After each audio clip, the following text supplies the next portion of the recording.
It's coming through. Yeah, sweet. Let me fix that up. Sounds good though. It sounds beautiful. It's crisp. We can actually hear Look it. at that. Look at that. We fixed the sound and then we left things turned on. That's great.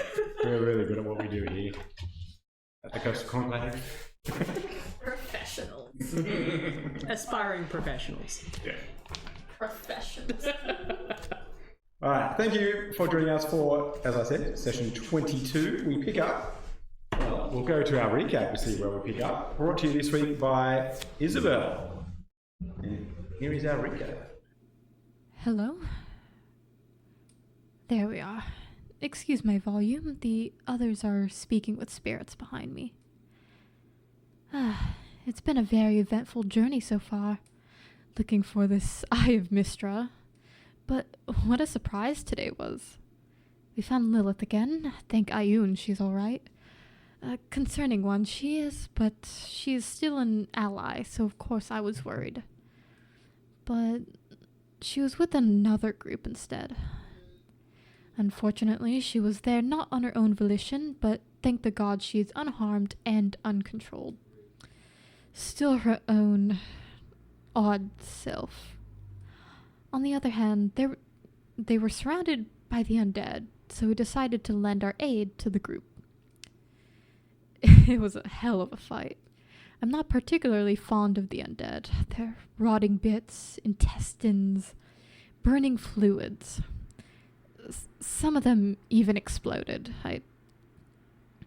Gross. We managed to overcome the horde, however, and we got introduced to the group, consisting of Maljack, Brink, Shank, and Clonk. I got a chance to speak with Lilith while the rest of the group made their way into the ruins. She didn't want them to get to the eye first, and I couldn't agree more. Letting an artifact of such importance go to the wrong hands could be deadly. We decided to backstab the group while in the ruins. We must do what we can to protect the artifact. We came across this huge chasm of spectacular architecture. Unfortunately, ruined by the time of war. Undead spirits roamed, but it was such a lovely place for knowledge, history. It was rich. While we were there, we found the other group. Lolliput had this wonderful idea to create a rather disturbing looking illusion, distracting the wandering group and attracting the attention of the undead to the others, instead of us. It worked to my surprise, and we swiftly made our way across the chasm. There were some statues along the way at first, which I thought had very intricate and beautiful carvings, but as I was told, they were petrified fighters of the war that took place here. Unnerving as that was, we took head, narrowly avoiding a particularly nasty spirit roaming, which I am to assume is the one who petrified these people. Kit was looking for a building while we were there, and we found it quickly. Once there, it was a shrine of the Redeemer. How lucky was that for her? As she relit the candles and placed offerings for the shrine, a spirit of the night appeared. He offered them a trial to prove worthy, I presume. It is to judge the innocence of a guard who left his post during duty, under instructions, though. Through my eyes, I saw him as not guilty, but not innocent either. And the group thought the same, which, luckily. My apologies, they're wrapping up now. This is Isabel Winterflaw, Monk of Ayun, signing off for now.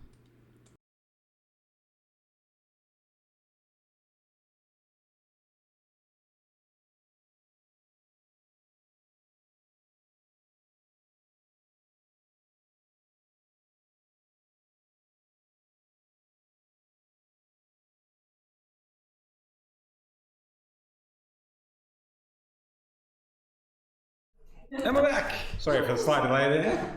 No timer on our recap this week, apparently. So, that is where we are up to in our campaign. So we will pick up with the group, and I'll flick over to that camp so we can see what we're up to.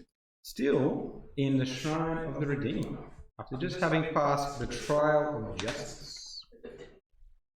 I think the last revelation we actually ended on was looking up and seeing those petrified figures. Normal. And, yeah, worked into the actual mosaics or reliefs carved into the inside of the shrine. There were representations of them within the shrine, yes. And Lollipop may or may not have broken something.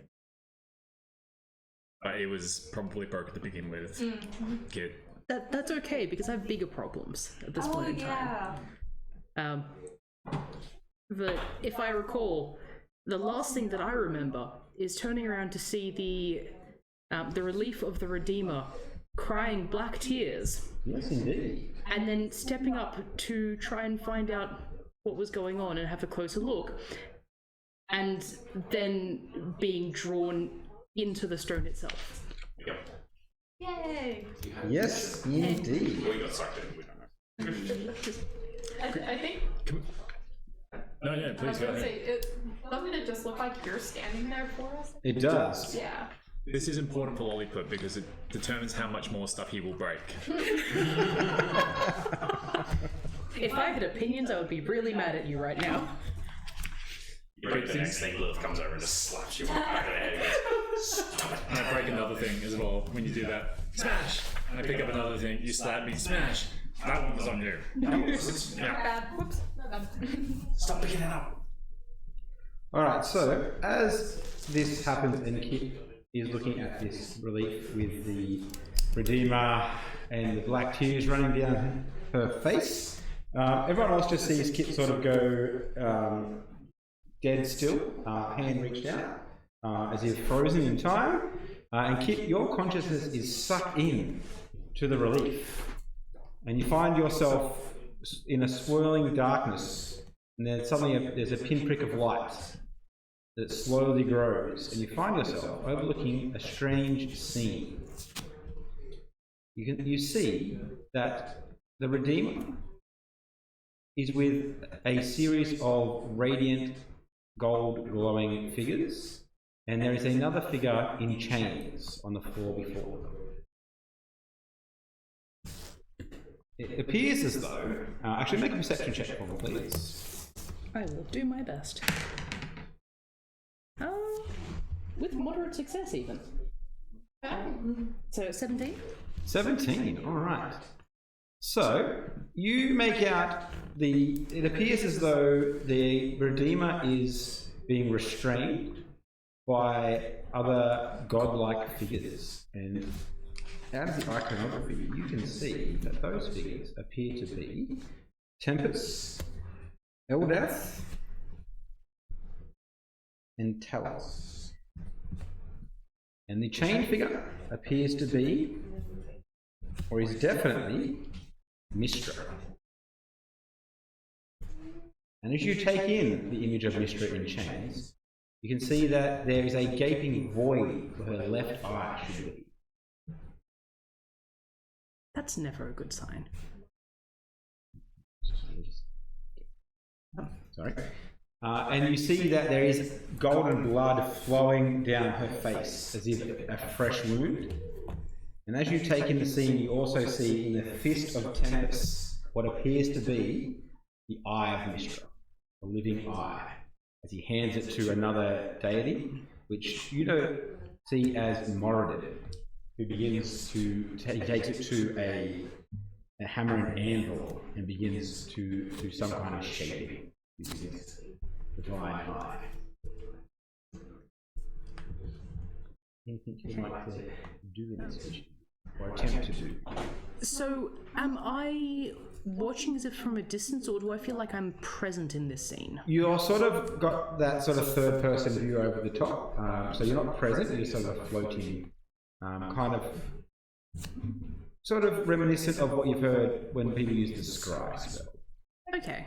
And so if I were to attempt to, say, reach out and touch sort of the closest piece of ground or object near me, do I have any The success. So wait, get us every week. Get us all of the time.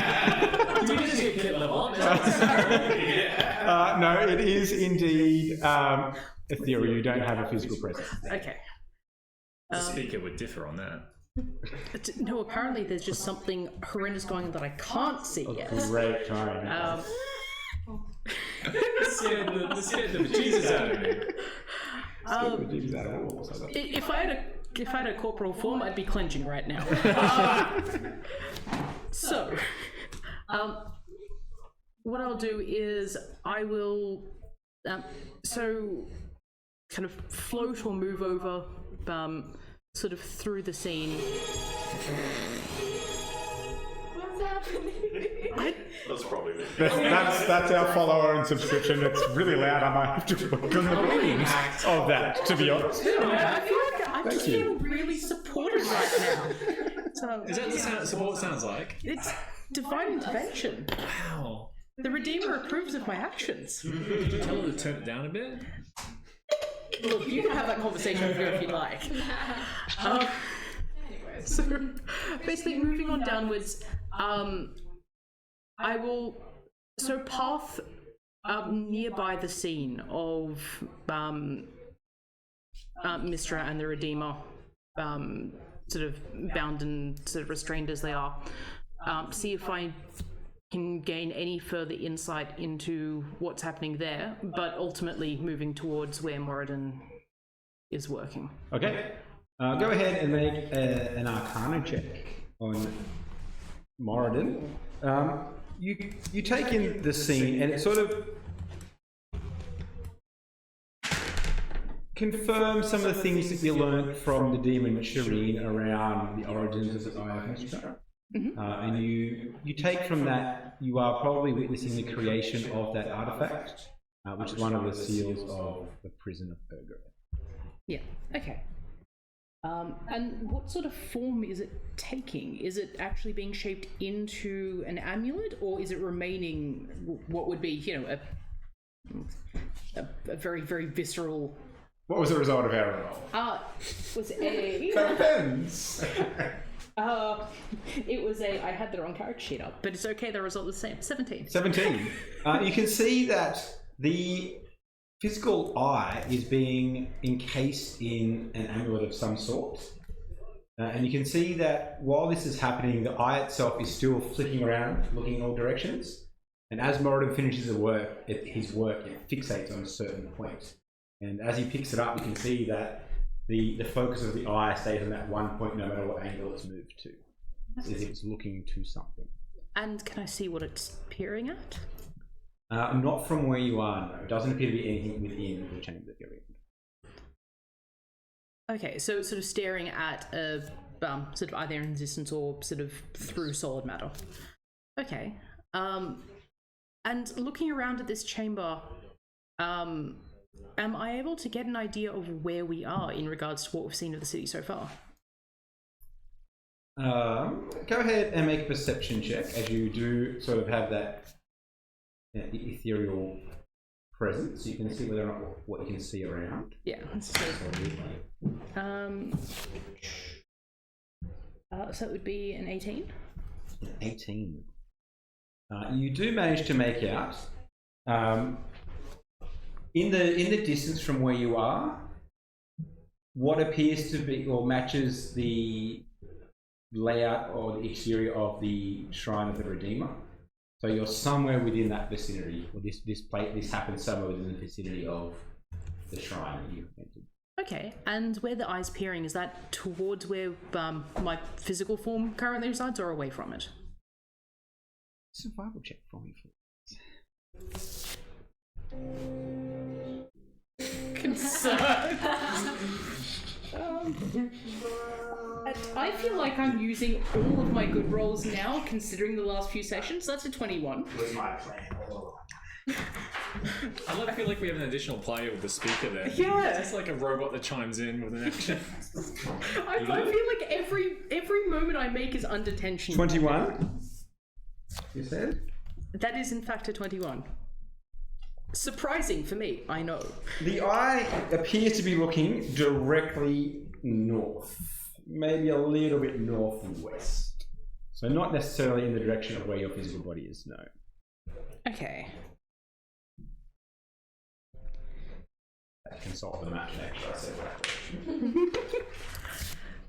Never eat sluggy. For all of you, just got inspiration on your next survival check. Yeah, I was gonna say, for, only Aussies would actually get that. Okay, so does Moradin seem to be done with it, and he's sort of just holding up and transporting it or admiring He does, and he presents it to Tempest. it? Okay.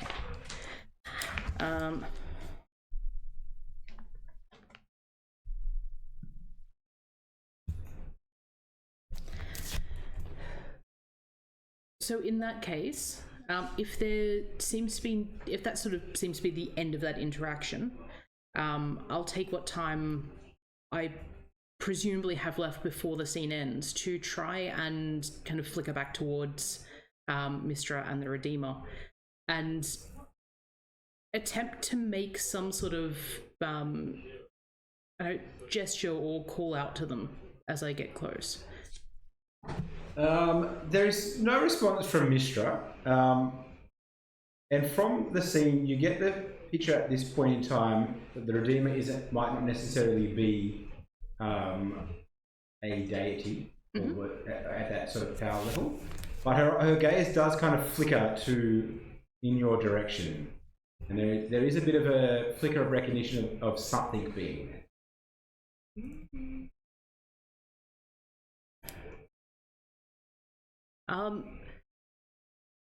I'll take that moment then to, as much as I can, approximate where my physical form would be if I had one.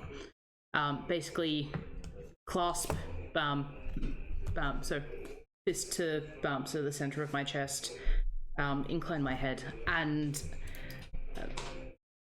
assure her, trying to sort of project thoughts as much as muttered words, that even as I am, service in your name is not lost and the spark of hope still lives. Alright.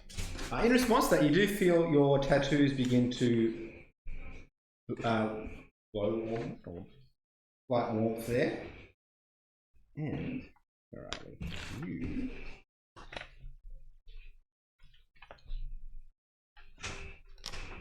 You are thrown back to your body, and for the rest of the party, Kit suddenly begins to move again. And Kit will have, where is it gone? Advantage on. Ooh. It scares Lilliput so much it breaks another pot. Well, it's just like. But her head goes way too far. There's an actual 360. Not quite 360, but very much very on a bad angle, and everybody's just like. Wait, Lilith wears heavy robes, right? Yeah. And a big hat. Yep. Is Lilith just 50 hours in a trench coat? No comment. I'll not be making a comment at this time. You, Kit, and in fact the entire party gain 5 temporary hit points. And Kit has advantage on saving throws against the right. Is that permanently for her? Against fear. So that will be for the next 24 hours. You feel a renewed sense of faith and purpose. With the boon of the Redeemer. Yeah. Look at me, stumbling my way into faith.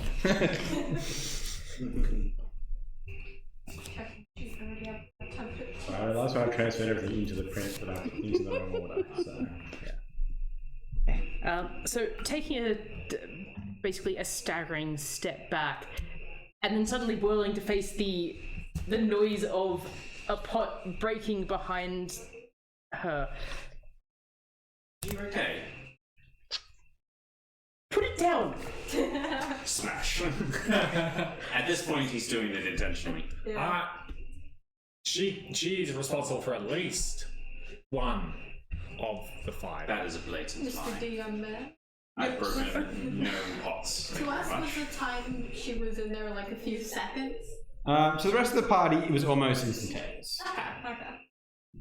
Little Sort of chaos. froze, and then within a second or two, she began to move. You're not having. You're also sweating. Oh, don't tell me. You like buildings like Faustus does as well. Faustus likes. I don't need to know that. You don't want to know it, but we do.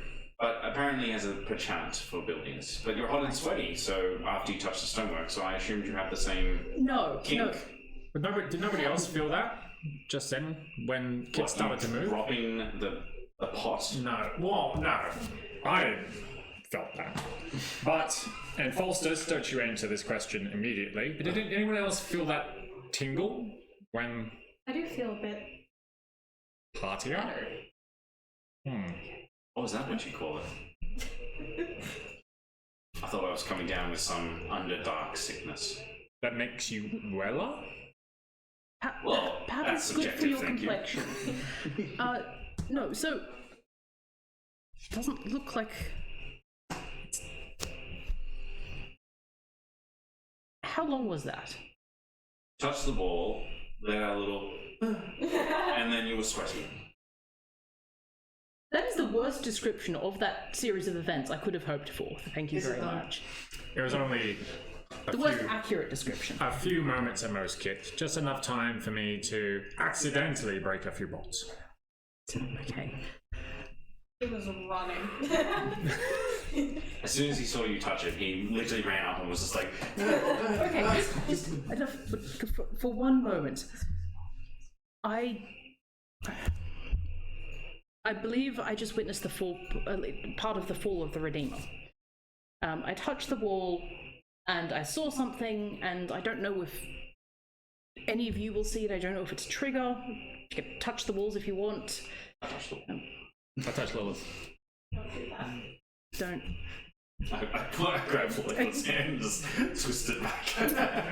I'm still There's very aware. nothing. I'll lose my 5 temporary hit points. I'm still very aware of your reputation of potentially stabbing anything nearby, so don't include me on this. Isabel touches it. I touched Kit. There. I licked the wall. Isabel does not touch the wall. You don't. What do the tears taste like is the question. Yeah, I licked some of the tears. At this point, do you just combust? Salty water. The tears taste like. Instant death is an option. Really? They're like, bring Isaiah back. When you lick the tears, you feel a profound sense of loss and grief. I'm just like, oh, that's more like it. Ew. Do we need to have a discussion about you and buildings? No, buildings aren't my thing. Yet. Violent. I think we're kind of burying the lead here, though. Anyways. Do you know where the eye is? I don't know where it is, but I at least saw it being made. And I have a clue. So the Redeemer was being held as I presumably entered after the eye was forcibly removed from Mistra. Wait, they took Quite- our eye. Quite literally, her eye. On the eye was. It was Isabel said that. just as delightful as you expect. But the eye of Mister is actually physically her divine body It part, is. an eye. But forcefully taken. Yeah, well, she probably didn't want her eye. We get that's generally what forcefully means. Yes. So with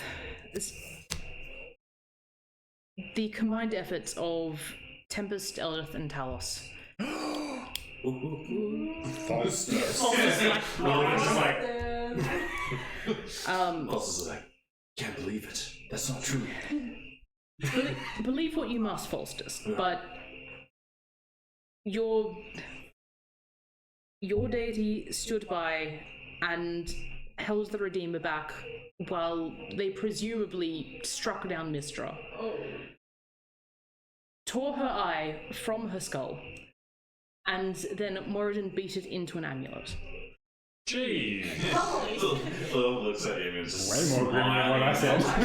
Massive. It's not inaccurate. It's a great way of describing it, and Falstus is like, I have to come to terms with this, but I cannot believe it. Seems like one of us is not the only one who supports a dark god, Falstus. No, cannot be. Thank Iron. He goes off and just like rests his like hand against the walls, like kind of depressed it a little bit. I can't Jesus, just like- Mike and chat one day. Pretty lucky Mike can't watch tonight. Yes, Falstus and I are going to have words later about how good and lovely his god is, given what I just witnessed. Well, it sounds like they're an absolute piece of shit. I haven't seen anything to disagree. I mean, she just gestures at Falstus. Beside the point, as the Eye of Mistra as we know it now, the relic, as it was being formed by Moradin in the Forge, it seems to panic and then settle, staring into one direction, no matter how he turned it and as it was handed over. It was handed to Tempest.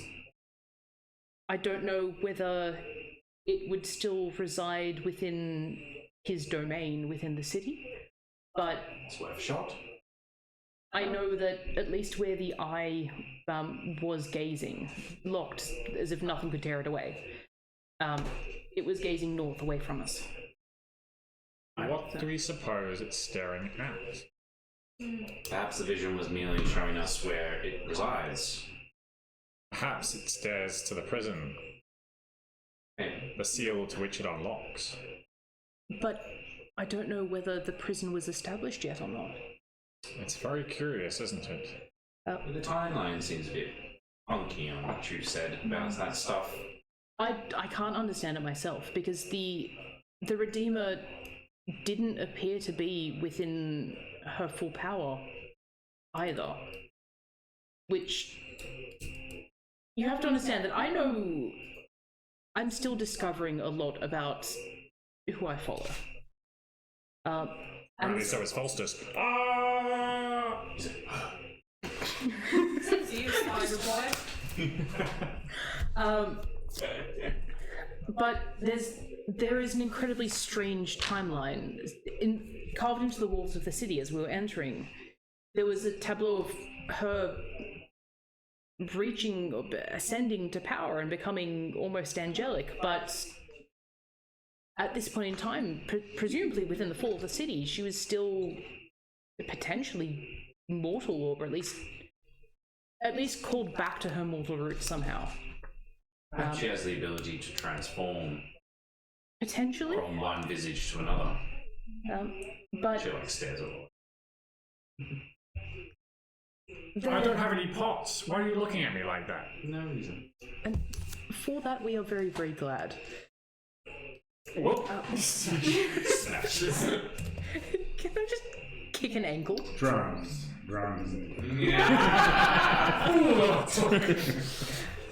I stab Wally. But the other thing is that I don't know if it was necessarily a pure tableau of the past that I witnessed. There was a spark of recognition from the Redeemer as the scene drew to a close. So I don't know if it's a shard of a tragic event, or if it's Hang if I on. was just You interacted with a memory. Maybe? Definitely not a memory, it's more like a illusion. Or A construction of the past. or a recording, perhaps. An interpretation? An impression. Which means that it is more likely that the eye's motion is leading us onwards. Seems like we have two leads at least, where the event took place and where the eye was suggesting. From what I could tell, it didn't take place too far from here. So at least if we head there, we can see what resides there now. Besides, unless you guys have a map of this place, I don't think anybody knows where the Tempest domain resides in the arse end of Alpha. No, and frankly, I wish the Guardians didn't disappear before we could ask them actual relevant questions, as opposed to whether or not they were trying to set us up with an innocent man. Also, Dickbag. Sir Dickbag. Yes. An important distinction. So, at this point in time, I can only say we go forwards to where this took place. I'm happy with that. You don't get to stay in this. You're coming with us as I grab it. Oh my god, it's Unexpected. You're coming with us. It's like how we met. Sorry? Yeah, Yeah, this is how we this is how we get people into the group. We just kidnap them. She gave you consent though. She did. It's not kidnapping if she says okay. I get it. Oh my gosh, it is kidnapping. Go ahead. Yeah, I don't think she did actually. No. I don't remember the encounter. I just said that you're coming with us, and I Not grabbed back her. then. I mean, right now. Oh yeah, that's fine. Now she seems down with it. Yeah, she's good. But is that good for you then? Yeah, it's the thing about that old bandit, Stockholm syndrome. That's the one. Oh, that silly old bandit, always falling in love with his captor, or his captee. His captee would fall in love with him. Yes, Then he would be captured, he was very charismatic. and then he would fall in love with whoever who was captured him. He used to like steal from the rich and give to the poor. Old Robin Bandit. Robin Stockholm the bandit. From the Stockholm Forest, don't you know? know? From Stockholm. Oh, of course. We have more for you. Anyway, do you suppose the other group has a lead? We just knew that the eye was in the city. But they're going to be no help to us. Hopefully by this point they're dead. Which is, look, I'll be completely honest. I prefer walking around with your fine accompaniment because you guys don't smell like a bull's ass 24/7. Wait. No, still not as bad. But you do need to have a bowl. We do our best. The undead definitely don't help. So, Isabel kind of take a peek outside of the business, right? Yep. Yeah. She'll take a peek near the bridge. Go ahead and make a perception check.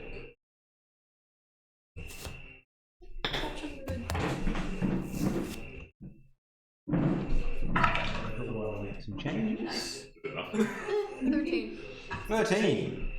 You do know that this is the outside, there's not really much happening out there. Most of the undead still appear to be gone.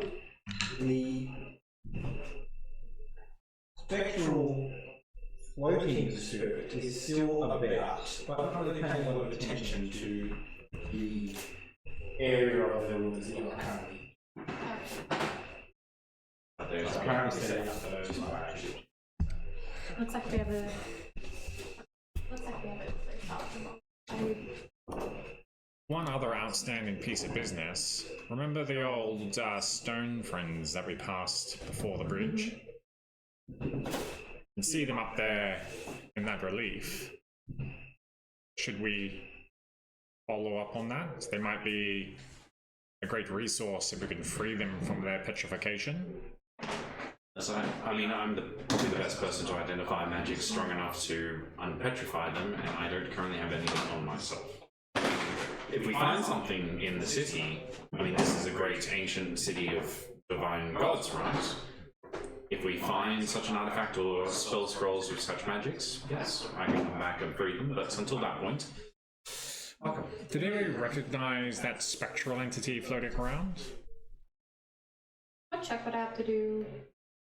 But aside from, you know, the spectre of sheer terror? You would need to do an Arcana check.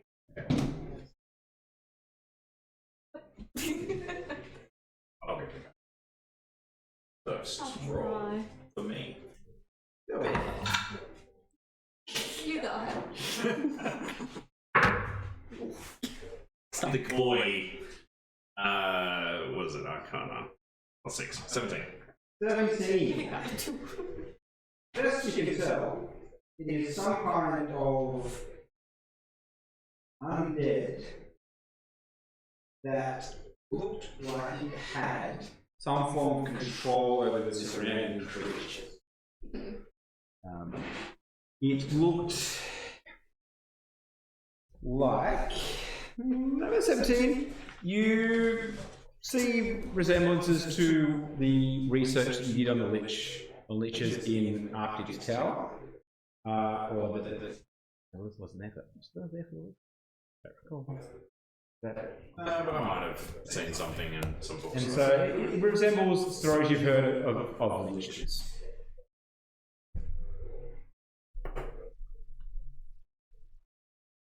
I mean, I don't know off the top of my head, but he looks to like an undead spellcaster, otherwise known as a lich. Which means he's probably, you know, he's able to command undead around him, and he seemed to, you know, exert some sort of influence amongst them, but I don't think we need to. Look, I'm all up for stabbing some creature in the throat, but otherwise. Something else? Do you think I mean, yeah, it wouldn't. I mean, he could be strong enough. He's a spellcaster. Wizards have the capabilities when they're of a certain level of strength to petrify things, but No it obvious is correlations. It's unlikely that it was him. Well, He doesn't just stewards this area by the looks. perhaps not the worth the risk at the moment then. I'm happy to sneak around him and ignore him. Once we get out of this sort of area, it looks like he's here solely to keep an eye on the shrine. I'm happy to avoid him if we can. You can tell from where you are that the lich is more patrolling the other side of the chasm, and it's unlikely. We haven't seen it go across into the deeper into the rooms in the direction that you like to go, and there's definitely a passageway that you could take, or a path you could take that will lead you nowhere near the patrol area. Nice. It's just there for you. If we just go that way, we should pretty much stay out of his vision and get us out of here. We just need to go further into the city, right? North? I'll be glad for it. North or northwest, depending how the streets take us. Seems to be the way. Well then, acolyte of the Redeemer, lead on. Adventure! Yeah, so, in that case, I suppose stay quiet as much as you can. I know I'm a terrible... Why did you look at me? That's another box smashes. Not even Just very pointedly look at the shards of pottery near your feet. Look up at you. Shoddy workmanship, that's all I will say. Criticizing the Redeemer in her own temple. Hey, I just call them how I see them. That's the logical way. Ow! There go my temporary hit points. Yep. Lilith, I don't suppose that you wish to strike out on your own again and scout around solo? I'll keep an eye out on the periphery. Do you have a way of getting in contact with us if you see something? Definitely do. Excellent. I pull out a copper piece of rod that I keep in my pocket, and I whisper into it, and you just hear words in your mind as I cast message. I'm slightly disappointed towards the owl. I'll stay at message range and do like a 120 perimeter around the group, keeping an eye out for anything as they move through the. I want to be unseen by the group and anything else in the city. Go ahead and make a stealth check. 18 plus 7. That's a 25. 25. I think I'm off in this direction.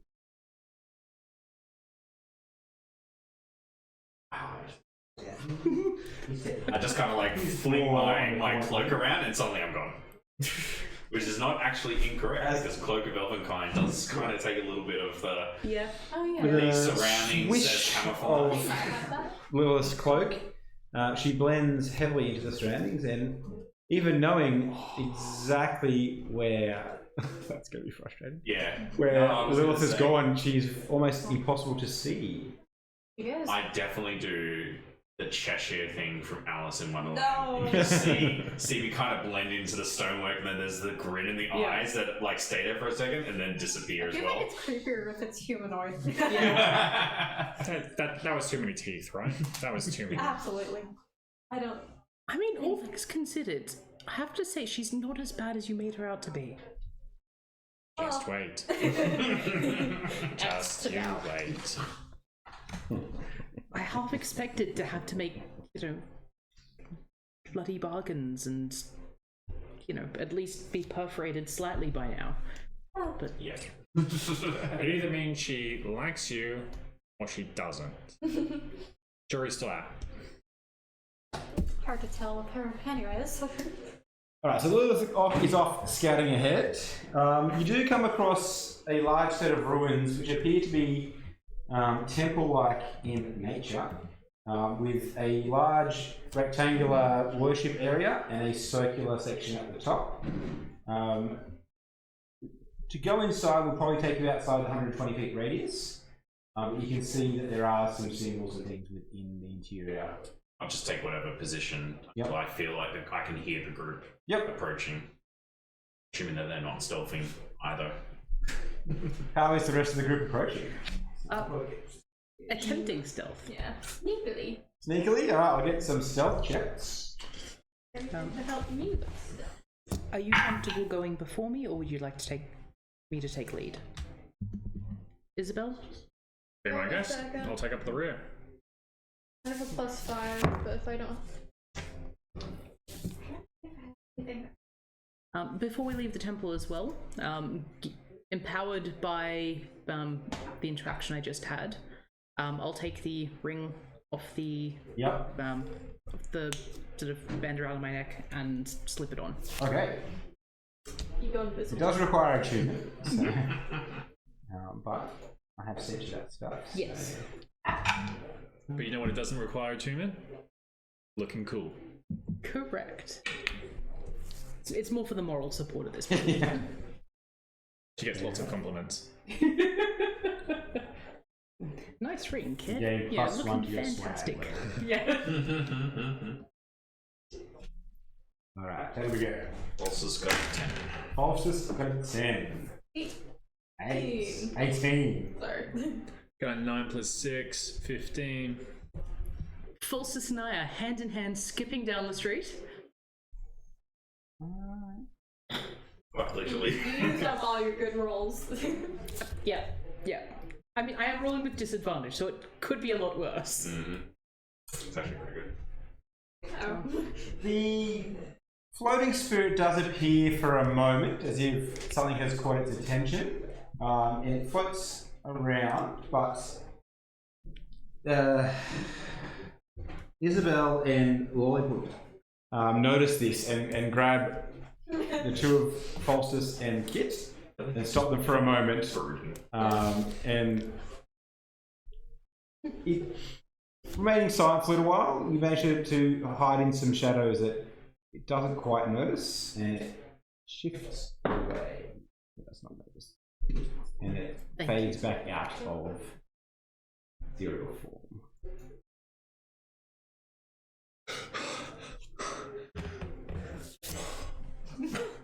Maybe just keep it down. Look, I'm doing my best. I've never, You try wearing armor.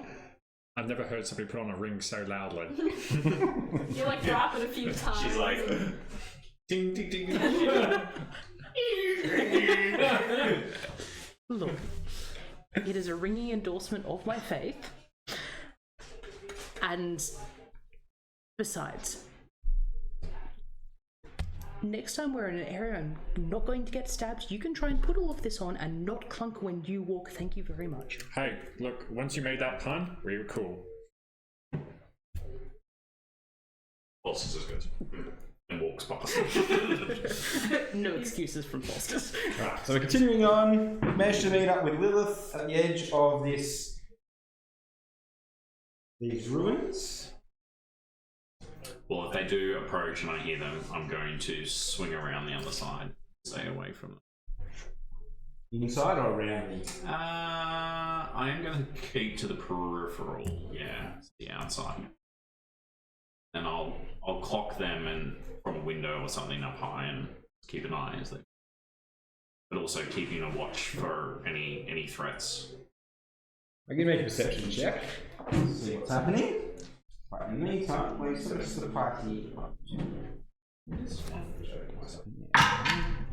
Jeez. Oh, that's legitimately not. Is that the same die? No. Different one.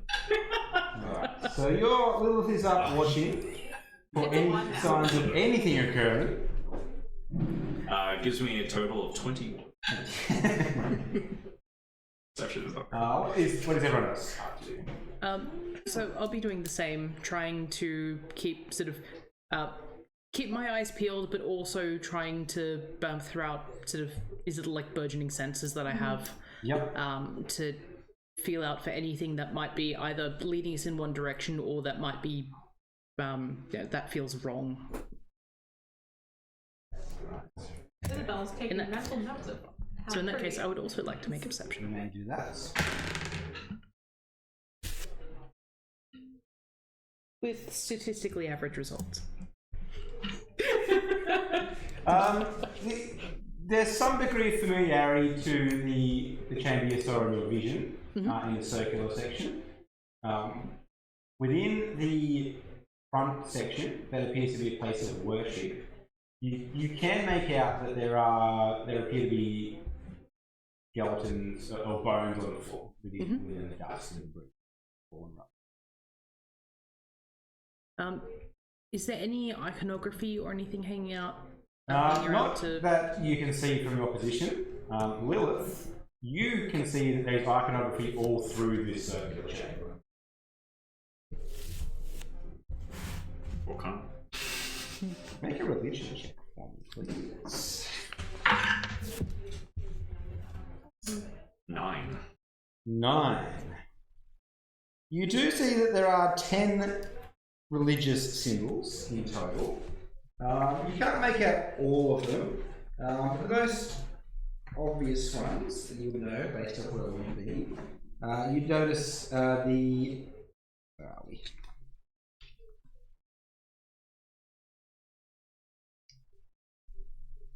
The waterfall plunging into a still pool of Eldith, the hammer and anvil of Moradin, and the pointed mountain of Gaia from your position that you can identify. There are others.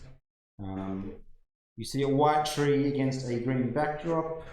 The symbols don't appear to have weathered or aged at all, but you can't necessarily make links to which gods they're for.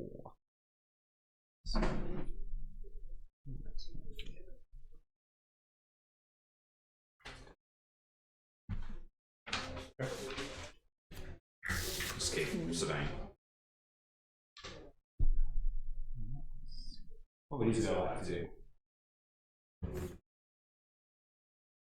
So are we in the same building or coming up?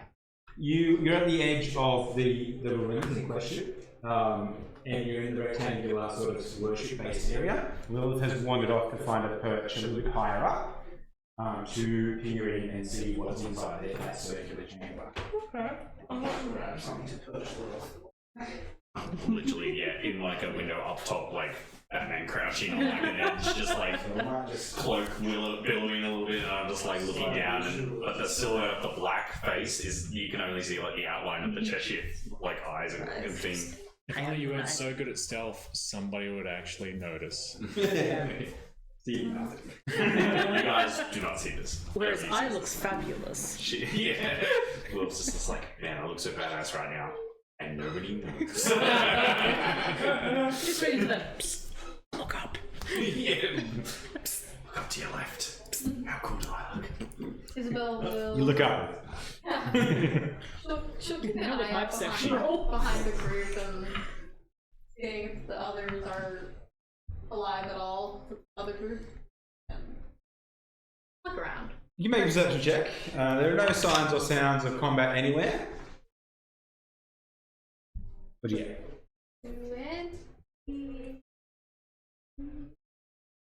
20. You hear nothing in the way of combat, and it's actually disturbingly silent the way you came.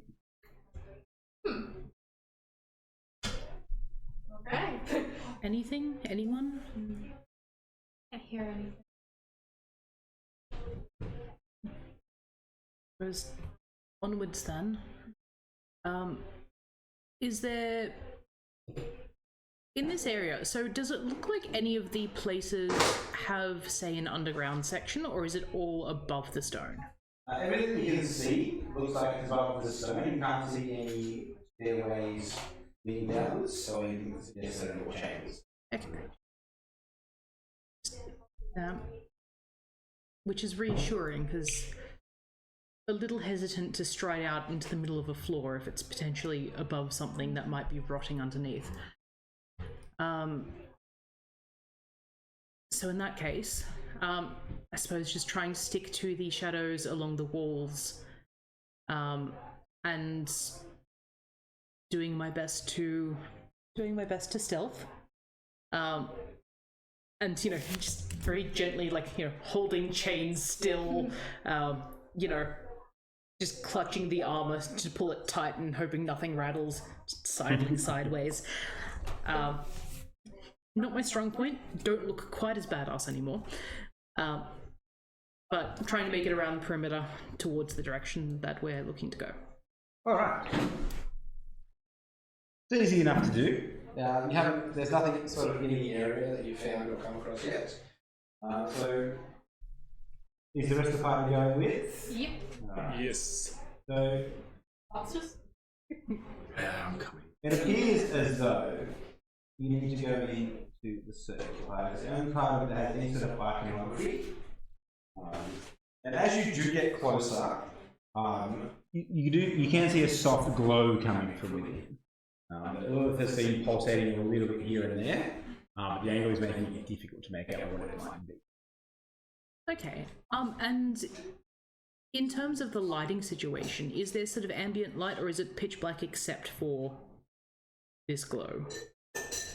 There's a little bit of light coming through from the distant ceiling and the sort of glowing stonework and bioluminescent mosses and things of the ceiling, but if I remember, we had torches, didn't we? Did we have torches? Does anyone have a torch?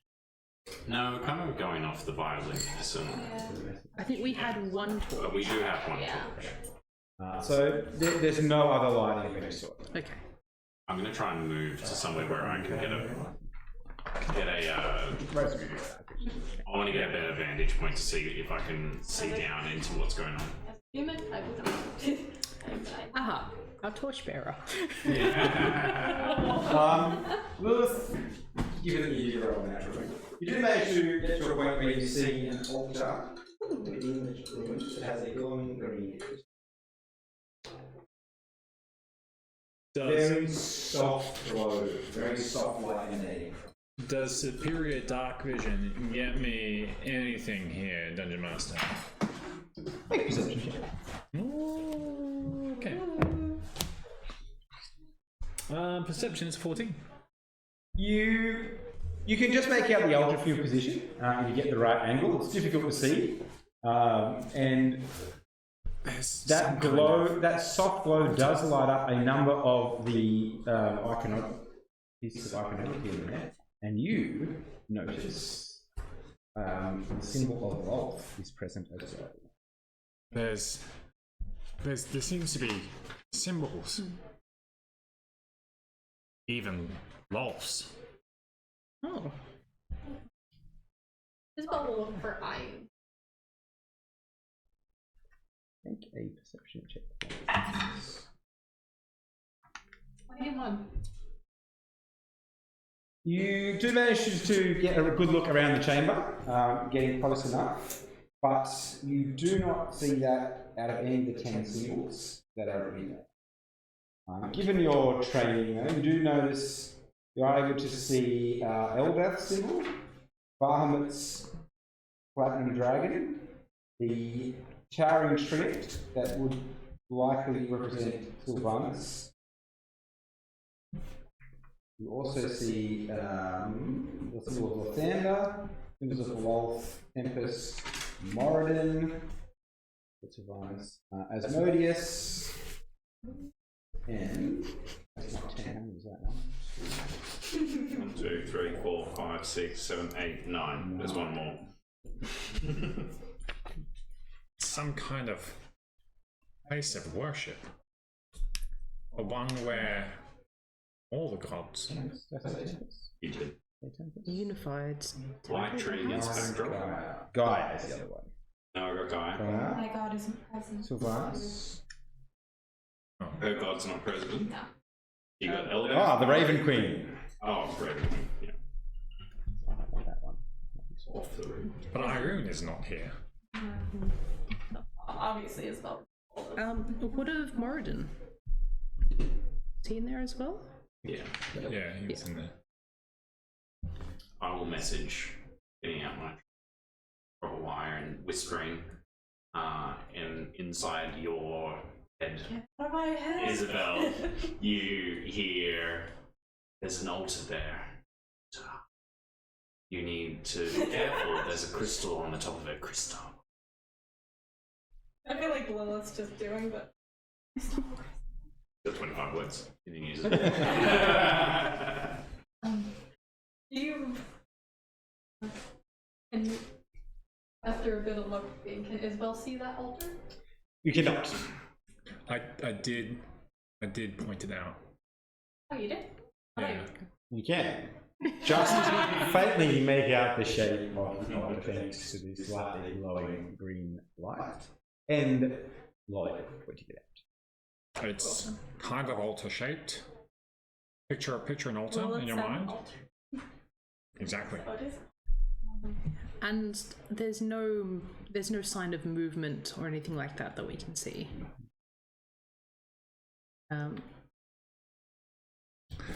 I will have to. I can't see anything. Just that.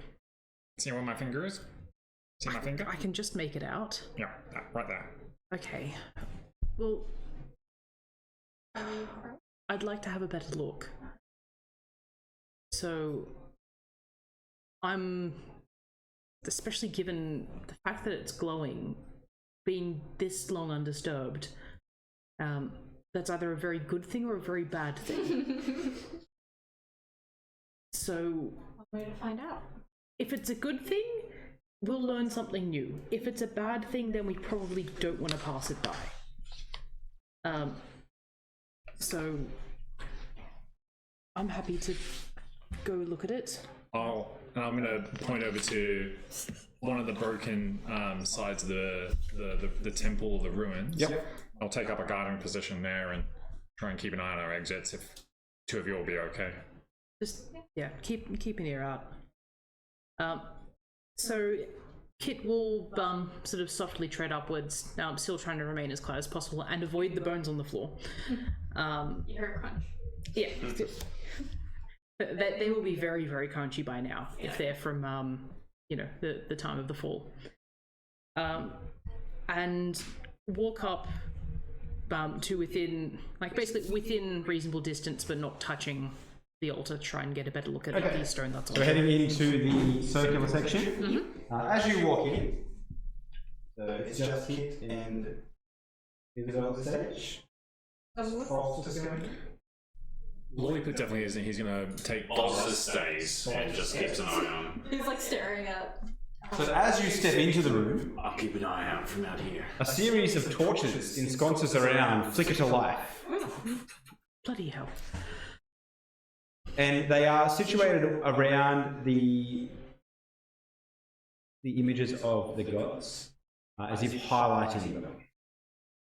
And when you step in, how close would you say? Do you want to go too close? Yeah. So stopping potentially, say, like a body length away. So you can see that the orb, the crystalline orb sits atop an altar.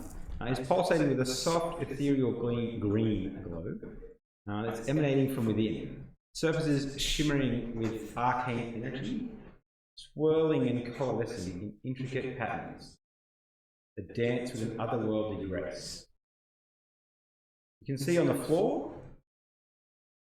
a series of 10 glyphs, hinting at the altar's purpose and power. As you approach, you feel a sense of reverence and awe wash over you. And the very air is crackling with divine energy. The primal urge to reach out and grasp at the gem, the orb. Which is hilarious, because as that happens, as they're getting closer, I message again to Isabel and go, touch it. I mean, Touch it. given my sentiments, does this awe overpower my natural, like, cold-lipped distaste? I'm glad you asked. I want you both to make wisdom savings. Disadvantage because I stitched She should get this as well. What is it? Wisdom? 16. What was yours? 18. 18. So you both managed to push that urge away.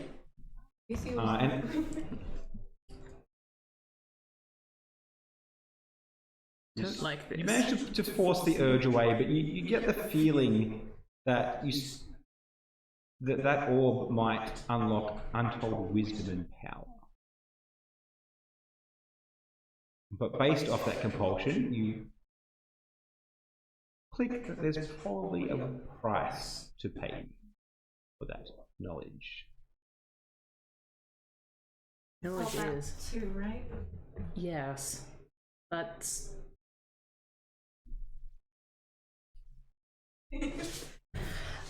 so, yeah, he'll take a couple of steps back and try and stare at, basically look around, not focusing on the orb itself. Yep.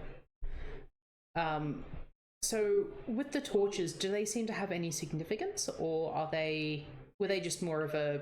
Based on their placement, they're clearly there to draw attention to the motifs on the walls. Okay. And you can see, actually make an insight check for doing that. Can I help? Absolutely. Wait, what's your plus?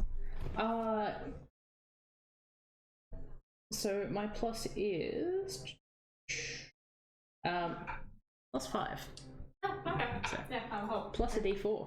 Because I'm cool like that. I was gonna say I have a +5 too. Beautiful. So that will be 27. Wait. Oof. That's 20. Just off. The pattern on the wall appears to correlate with the pattern of the runes around the altar in some way. They are linked. Okay. And so looking at the so with the runes around the altar, is there any indication that they themselves are lit up or anything like that? The runes themselves are not lit up. You can just sort of see the outline there of where it looks like something should go. Based on that insight check, there doesn't seem to be a direct correlation with the floor and the wall, as in you just pick something up and put it in. Yeah. So there seems to be some sort of mechanism here, but what to do with it, I'm not entirely sure. I don't want to get too much closer, given that. But I'm not sure.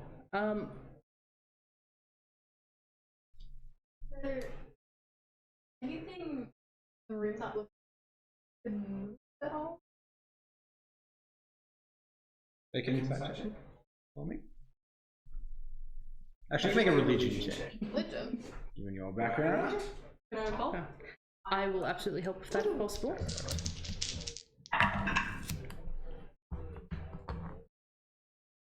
Two. Nice. You can see that, not just on the runes themselves, but on the motifs on the wall, it appears as though there is inscriptions that correlate with some sort of alignment. You get the idea from the two very, very good insight rolls, in the religion rolls, that you have to order them in a certain sequence to do something with the runes. And that is where we might take a break, because we've got a lot of echo coming out of the road, apparently. We might just quickly check on that. And we'll have our quick break now, and we'll be back in 10 minutes. Is that all right with everyone? Mm-hmm. Excellent. Good place to stop. And thank you for joining us. We will be back in 10 minutes, so we'll see you there.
welcome back.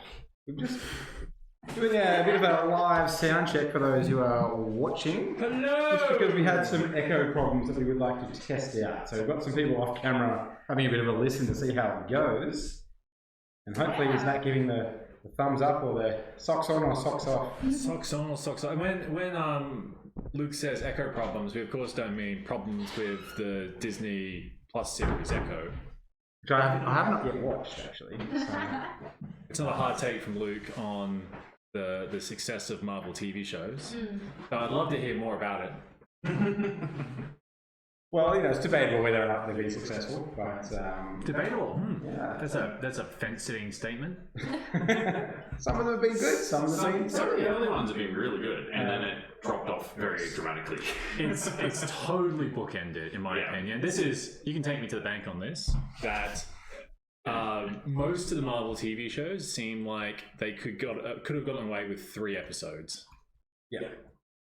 Loki could have been. Oh no, you leave Loki out of this. Season 2. Don't you fucking know. Much of the season 2 storyline could have been I done didn't watch much season 2. more efficiently and effectively than it was far too drawn out That's for episodic TV. the hill you want to die on? Far too drawn out Loki? episodic TV. Oh my gosh.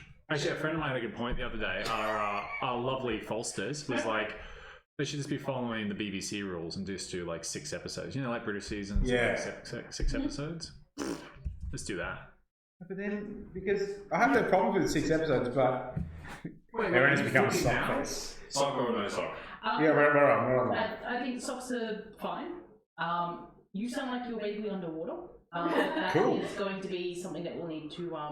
When we try socks off for me. Like I'll try sock off for you. underwater in a sexy way. Alright.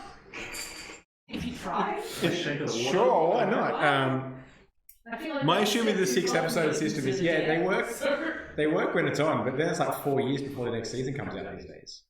So wait, what are you saying again? 6 episodes good. The time between the seasons bad. Because you've got 6 weeks and then 2.5 years before the next season comes out for most of these shows. Ideally, it would be like a typical annual Because season. it's, I don't know when. Well, I don't know when TV series became non-annual. I'm very confused with you saying you should be 4 episodes, and I was like, yeah, 6, and you're like, no, 6 is too No, few. but I mean, no. Like the Loki season length was fine, Yeah. but the whole second half of the season could have been condensed into much more efficient and effective TV. Just regular content drops. I think that's what we all agree on. Regular content. Is that working all right? it's like Still echoing? I feel like you've got something else that's doubling up. Oh, okay. It's definitely better than not having you. That is. It's still So that's turned off. So it's. I must be getting. I'm picked up on the Yeti Black. Little peek behind the kimono here, folks. Yeah. So, if it's me talking, the Yeti Black is picking me up. They're both picking me up a lot. Not so much the blue. The black is picking me up. So in that case, can we Wait, we're doing on 3? Yeah. 1, 2, 3. Oh, wait. After 3, Okay. 1, 3. So, thank you for sticking with us through this. 1, 2, 3. Shoot. Oh, you got me. Best out of 3. Let's go. One, two, three. no, go back. And then get Oh! Ayun was with you. Oh, hi. Ayun is in the room, so That's because she's here with you. I got a good gun, not like Lolth and Hey! I don't recall Lolth ripping anybody's eye out and forging it just into a piece of jewelry. Just trying to think of a tacky jewelry store. What's a tacky jewelry store? All I can think of is like those Temu ads. Oh my god, yeah. Alright, so. I get Eye of Mr. on Temu. You get a pack of 10. Aaron, can you talk? Hello. Hi, Mr. on Temu. Yeah. Oh my gosh. Excellent. That's going to turn into a short for sure. Everyone else's is fine. Yeah, clip that. Clip. And then, Richard, can you talk? Just I Richard? sure can, because I really want Erin to clip that and that to be her catchphrase. And then Aaron, can you talk? I am not going to clip that. That will not become my catchphrase. Clip. No, I will not. How come they're both picking up? They'll both become ambience. Yeah. And they'll both affect. Ambience? What ambience? Antients. Antients. It's only picking up What's going on? So with you, I reckon that you've got the road. Actually, quick test. Mute the others, and then just speaking to the road. All right, talking into the road. How's that going? Is that still really echo? Or is that? Yep. What are you doing? Sock on, sock off. Beanie on, beanie off. We're just trying to test. Is that echoing?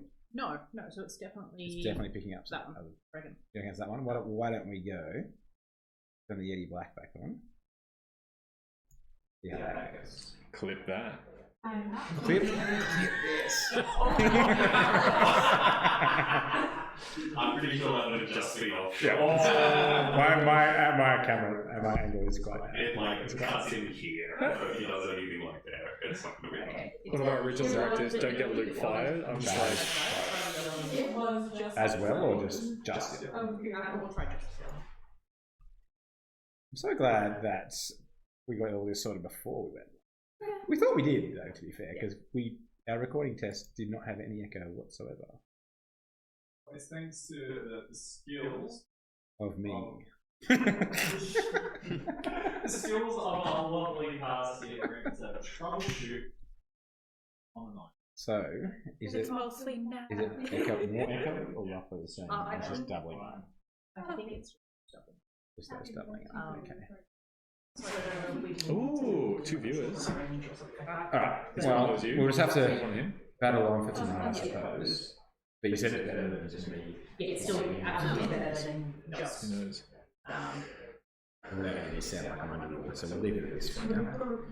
And we will continue to fix stuff. I will cut that in post-production. Nope, don't leave it in. Oh, For that's good. YouTube. Let's go. Bloopers.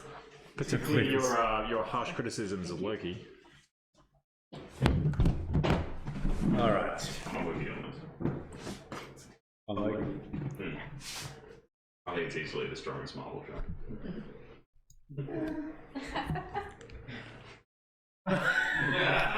I'm the heathen who hasn't watched it, Look, so. claiming something is the strongest Marvel show is not a big flex. So, Not really. Anyways. alright. We're back. So we'll get back into our. If I can say it again.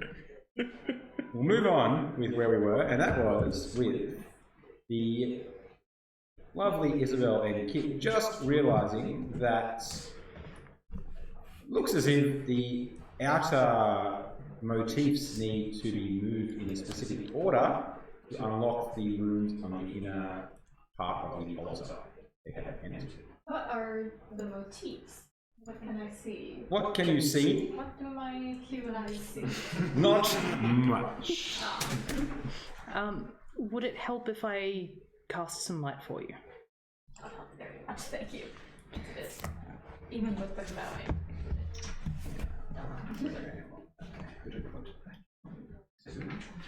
Is the door behind us still open? You just entered through a hole in the room. There's no doors. It's literally it's like everyone. Awesome.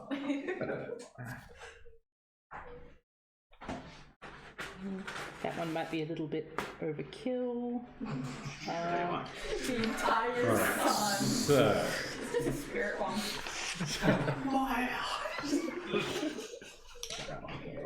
Neither of all of the trees. The place. no one just has light. That is a torch. I do darkness, I can make it worse. Fulch just has light. Also, I think as light. Fulch just can cast light on your torch. You need some light. Yes, please. Before I do the elf did nothing wrong, right? I will not be making any comments at this moment. Please light my torch. Touches the torch and a glowing like beam of energy lights just unlike Gandalf does in Morrigan. Alright, so. Morrigan? Where are we? What's it called again? Moria. Yeah, Morrigan. Okay, I You don't even know Lord of the Rings explore. The copyright the copyright distinct Muria. Off-brand city. Buy it on Timu now.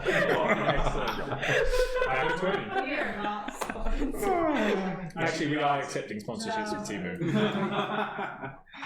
We talked about this, we aren't.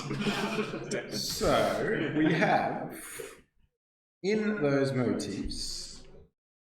Let's go back through. We've got Elder, Bahamut, Sylvanus, the Raven Queen, Lathander, Loth, Tempest, Moradin, and then movies. Is that my turn? Yes. That's what I wrote. That one always says Sylvanus twice. Yeah. They're sneaky like that. Sylvanus. Anyway, oh, we'll go with that. We'll go with those ones. What would you like to do? Would you like to look at the... So are the motifs images or text? They vary. Okay. Eldeth, they all have imagery around them, and they are iconography that you would associate with each of the gods. So, which one would you like to approach? Eldith. Eldith, you see a shimmering figure draped in flowing water.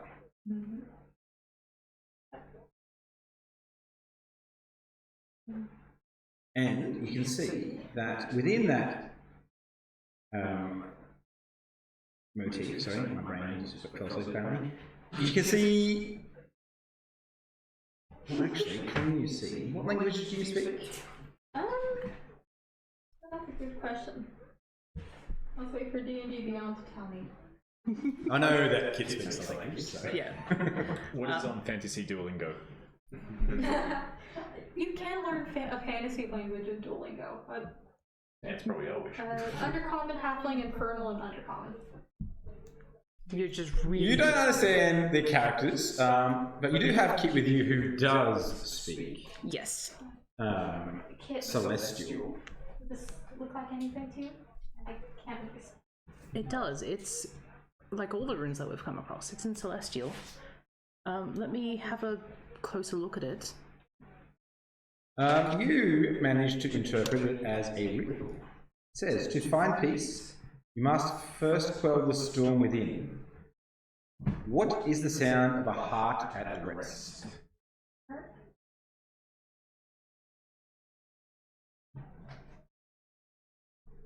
What was the first one? To find peace, you must first quell the storm within. What is the sound of a heart at rest?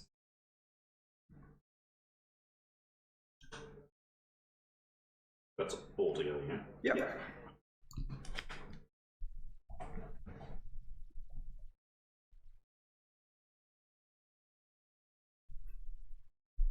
I don't know whether it's morbid tendencies, but silence is the first answer I can think of. But whether or not that's the appropriate kind of Do you rest. say that out loud? Yes. Yes. A single water droplet falls from the motif and makes its way into the inner ring. Assuming Lilith doesn't lick it. And one of the... Not too far away. Fortunately, Lilith is not close enough to intercept the droplet. I'm in the room rafters, like looking down, And I see it, I'm just like... One of the runes, if we were looking at a clock, because there's a 10 clock, one of the runes flares to life and it glows with a soft blue light. Is there a specific order the runes are in? Like a... They're in a specific pattern, but it's not quite aligned with the external motifs. Okay, so they don't seem to correspond in order, just that they need to be connected somehow. Okay. Well, I suppose see if the next one has a anything similar. And so but we'll approach the next Anyone in particular, or is the next one in line? Just the next one in The line. next one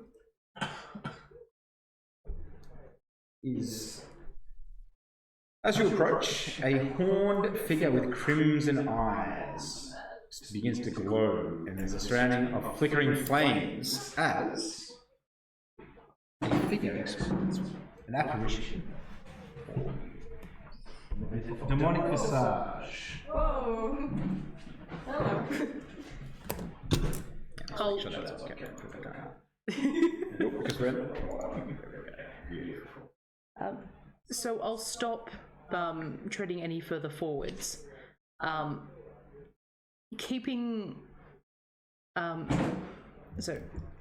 keeping my weapon at rest, but prepared.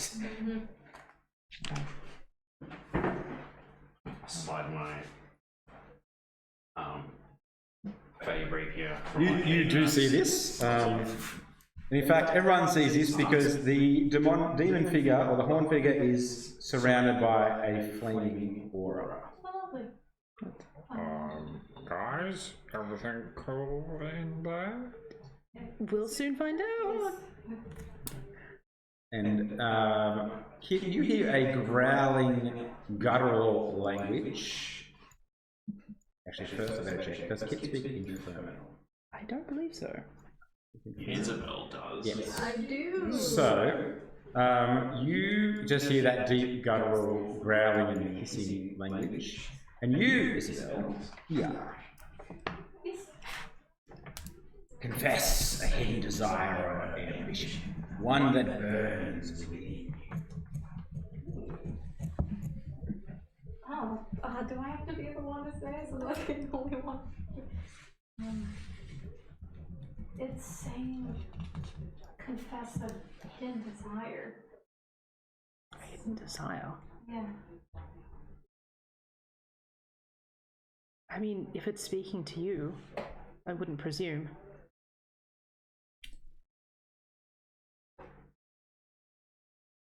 Is it all happening?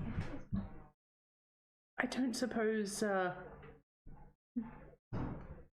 really put, you don't have to have any hidden desires, do you? And you link this particular entity with the symbols of Osiris. Okay, it is.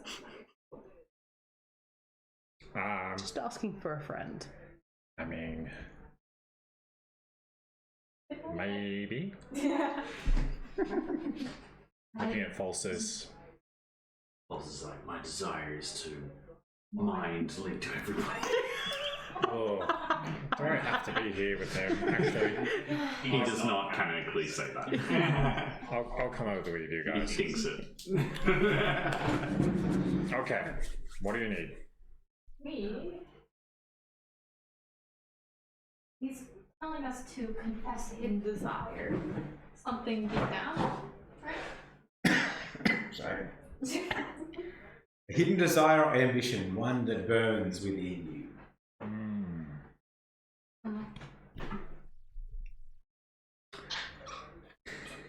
Okay.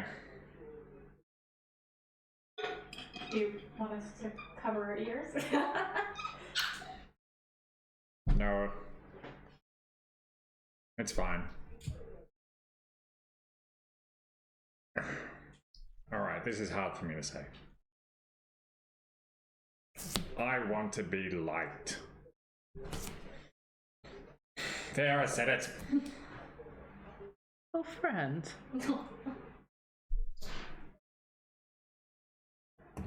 Roll a persuasion or deception check based on whether or not that is one of William's desires.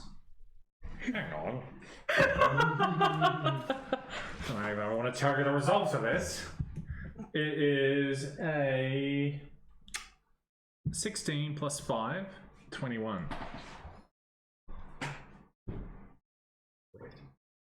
So, Oh, that was the DC. yeah, Opposed it was a opposed roll. So the flames around the entity dance, and they flicker across the floor as the demon evaporates into a line of flame that my god. I'm having a good 5 minutes. Then ignite a second rune. Well, straighten up my jacket. I don't think we need to talk about this anymore. Just happy that Lilith wasn't here. You just little snicker, you look up and she's like just on the ceiling, like looking down at everybody. Spider-Man stuff. Yeah. Oh my god. Yeah. I'd be Terrified. Yeah, this blade like out ready. She's like, I was ready. Just in case. Who said that? You just see her grin. It's just the grin. Like amongst like the rocks. Oh. Just kind of ever so ever so gently kind of sidle up sideways. Just arm around the shoulder. You don't need to do that. He doesn't have any friends. Christ. You're my friend, Lilith. I'm definitely not. She says that when she likes somebody. Thanks, kid. I do appreciate it. I'll be over here. Stay with us. We prefer you here. I'll look over at Falsters. Yeah, you're probably right. He's like just stroking his beard. Oh, stop it! Don't be gross, Falsters. What rune do we see? next Yeah. rune. The next rune is. Never mind. 3. That's 3. That rune is. A shape-shifting figure appears part animal, part tree, which you managed to link with Sylvanus. That's Sylvanus. there. Okay.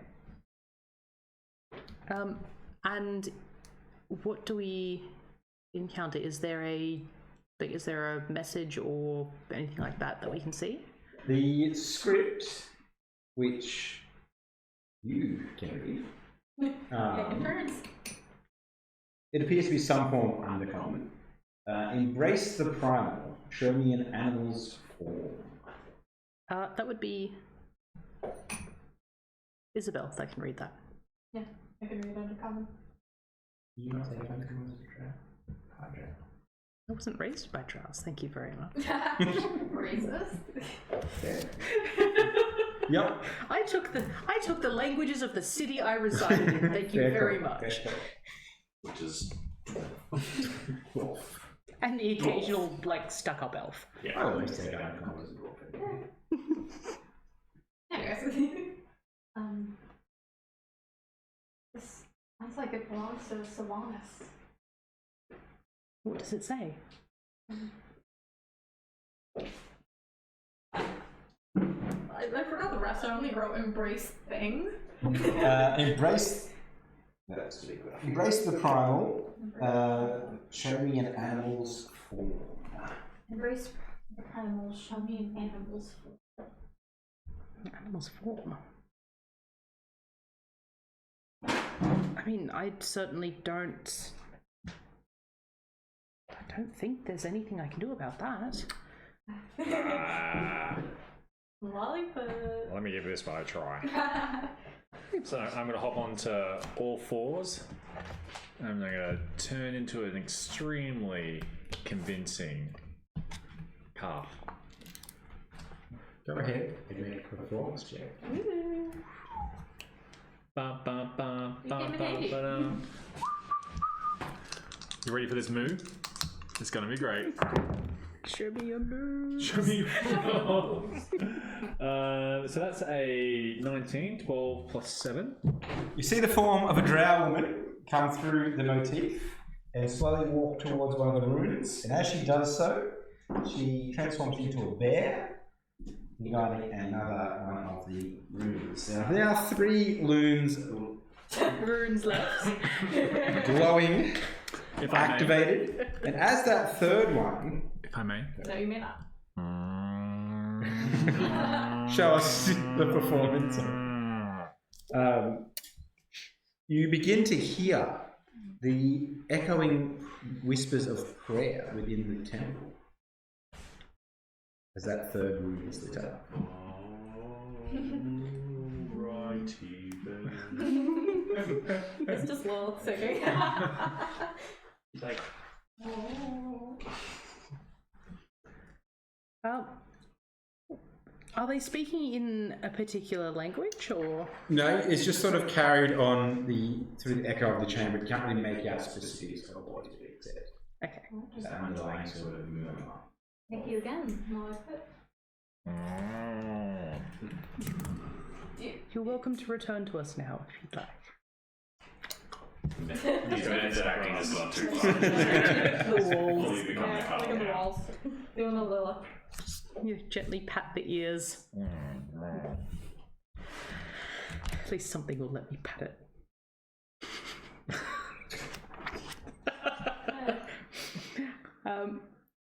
Moving around, what do we encounter next? You come across symbol of Loth, a shadowy spider apparates in front of you. Hearing another move. I can see why you maybe wanted to stay.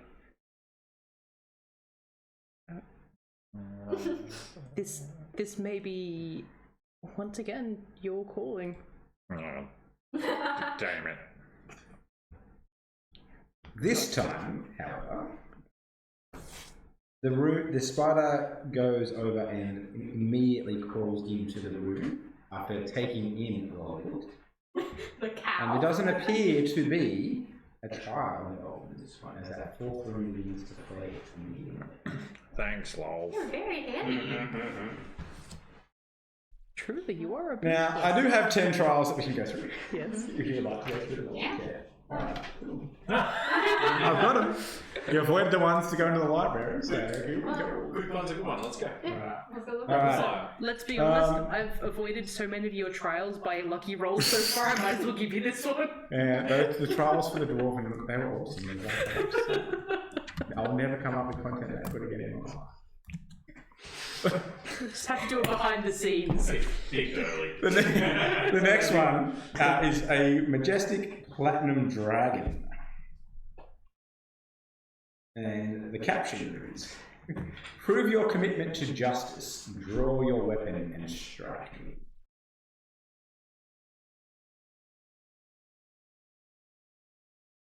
Well,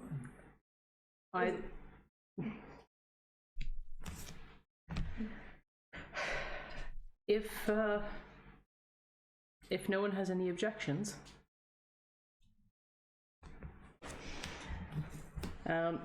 so Kit will sort of finally let one of the chains kind of unfurl, and basically bring about her sense of sort of starting to gain momentum, like a flail. Take a step back. And flail forwards at the inscription.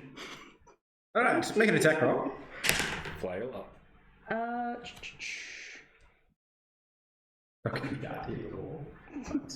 Look. I'd like to think that I've done fairly well so far, so any terrible rolls past this point cannot be blamed on me. Wow. Reasonably. Somewhat.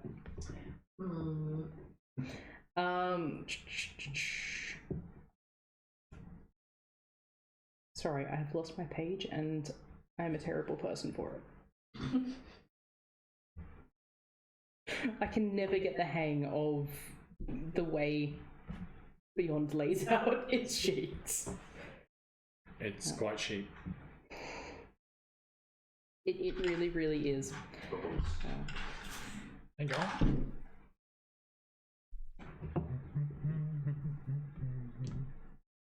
I'm still in count form in case anybody cared.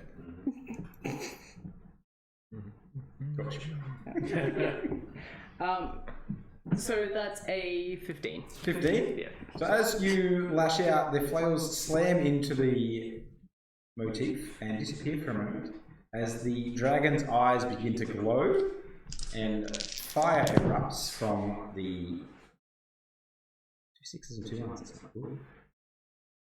Enveloping you, and is Isabel still close? And Isabel very strictly mentioned that she stepped back away from the flailing. You did say that. 16 points of fire damage. Oh my god. I will plant my feet and endure. And the rune remains dark. Oh, that one looked like it hurt. I can't recommend it.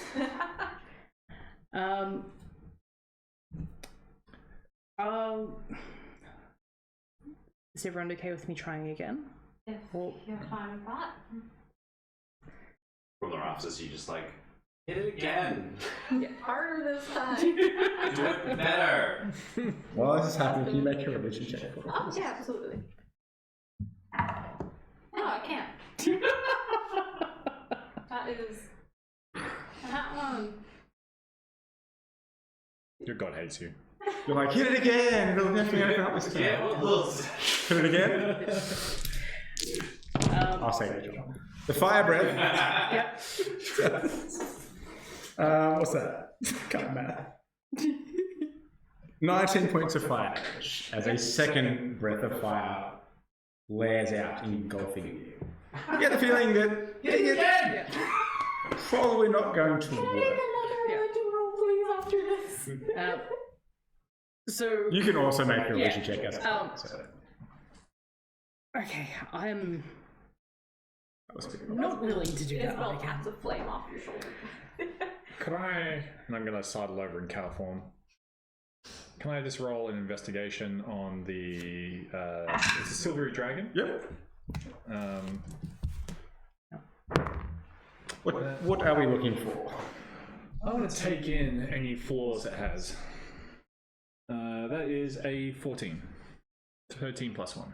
It looks to be perfectly solid, well drawn, well crafted.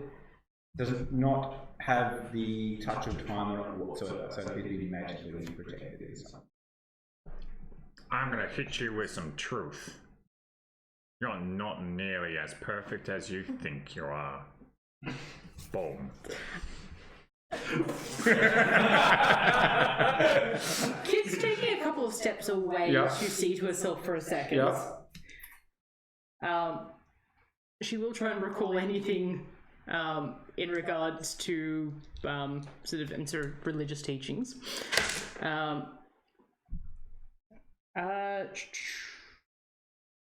21. You recall that one of the things that Bahamut values the most is restraint and mercy. Oh.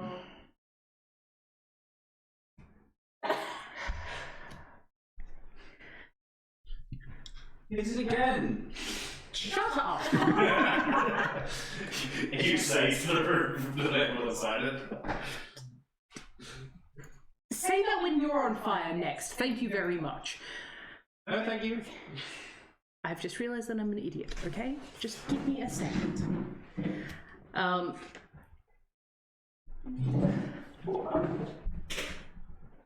So That's the sound of the rune actor. that's the single brain cell firing. Bahamut, paragon of restraint and mercy. Apparently not truth. Not true. I'm going to need a minute, by the way. Absolutely. Do I have anything for healing? 'Cause actually. No, it's fine. It's fine. Are you sure? It's fine. Isabel, hit it again. She flips her off. See this giggle and then like some shuffling up in the rafters. Ice are terrifying. You mustn't.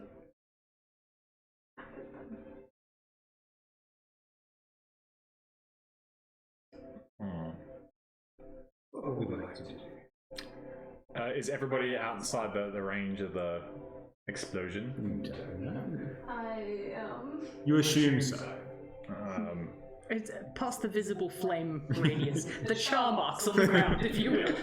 Can Lolliput turn back into Lolliput form? Sure. Take out Can his dagger. Does he want to? Yeah.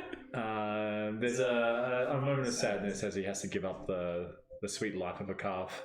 He takes out his dagger, and slams it into the figure of Bahamut non-lethally. It's a dagger, so you're back in melee range. So, rolling for It's got 24 points of fire damage. Jesus. As the flames engulf you, and they seem to linger a little bit longer this time. As they burn into your flesh. Okay, maybe. Searing your cravat. There's like cackling laughter from the rafters as she goes, hit it again! Is the Why didn't you come down and hit it again? No, I'm good, thanks.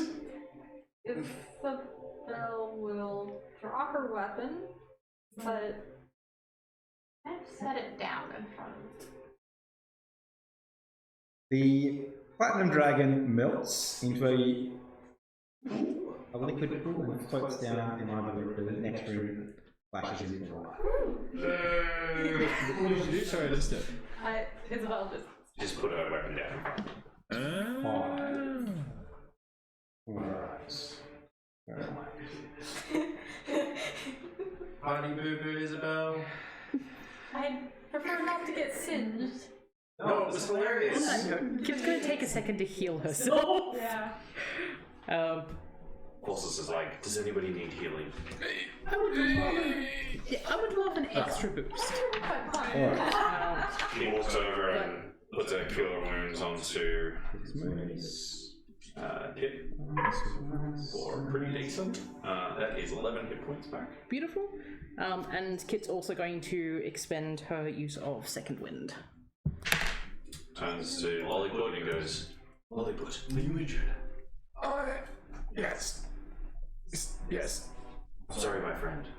Do you forgive me? What? Do you forgive me? No.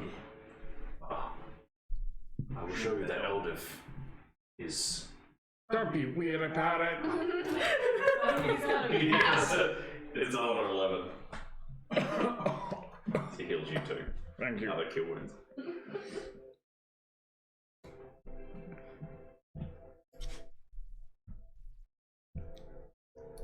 Okay, so now that Kit is no longer gently steaming into the cool air, and is glowing with a little bit more life in her cheeks, shall we say? Kind of take one last vaguely offended glare back at the scorch marks on the ground, and then move swiftly onwards.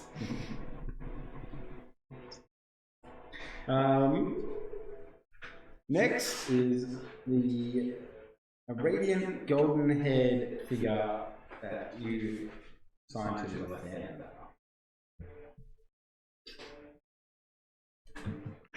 Okay. And this one says, to witness dawn is to embrace renewal. What do you seek to renew? Sorry, can you repeat that again? To witness dawn is to embrace renewal. What do you seek to renew?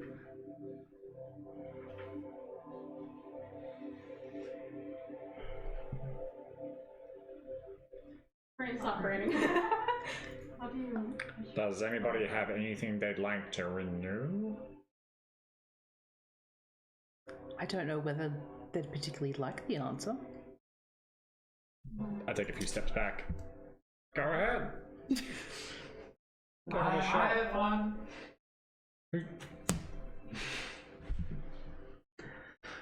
Wherever you are, you can come down and make yourself useful. Maybe. Would they like it if I said I would like the other room to be renewed, the one at Bahamut, so you can hit it again? And there's like this cacophony of like children laughter for a little bit, kind of undertoned in her own laughter. You are so terrifying. I wish we never.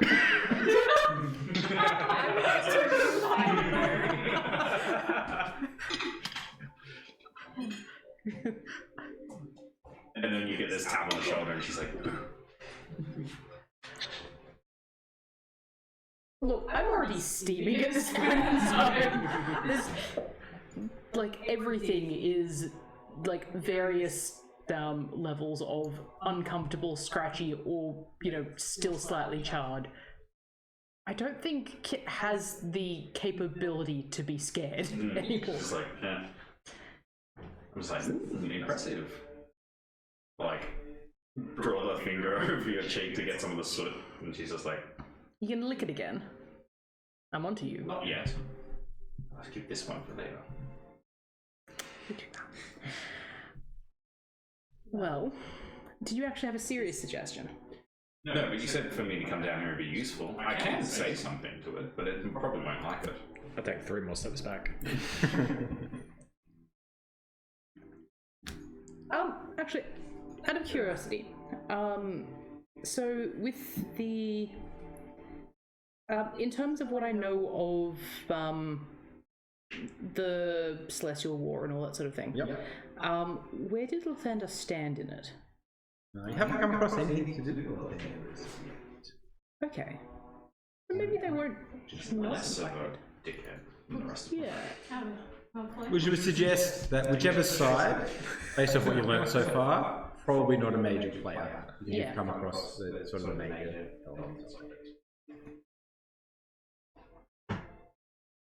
Well, in that case,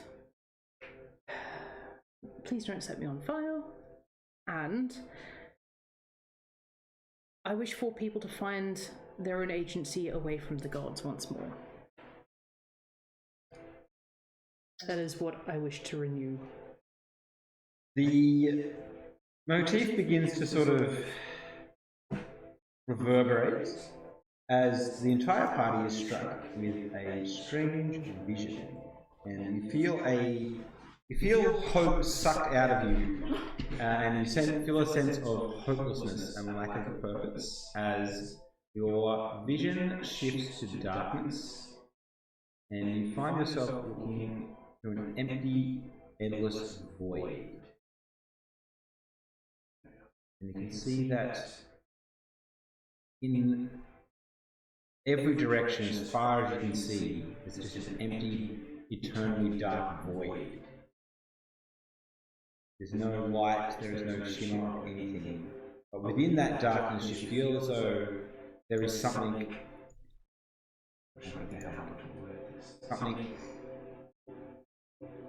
more primal and blacker and more sinister than the surrounding darkness writhing through and around you. Oh no. And then you flash back into the temple that you found yourselves in. And the room remains dark.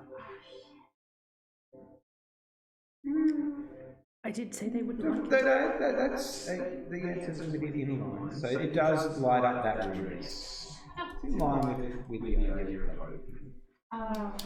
Different kind of hope. I didn't understand it. So, That'd be 6, I think. I'm expecting the Moria. Tempest, Yeah.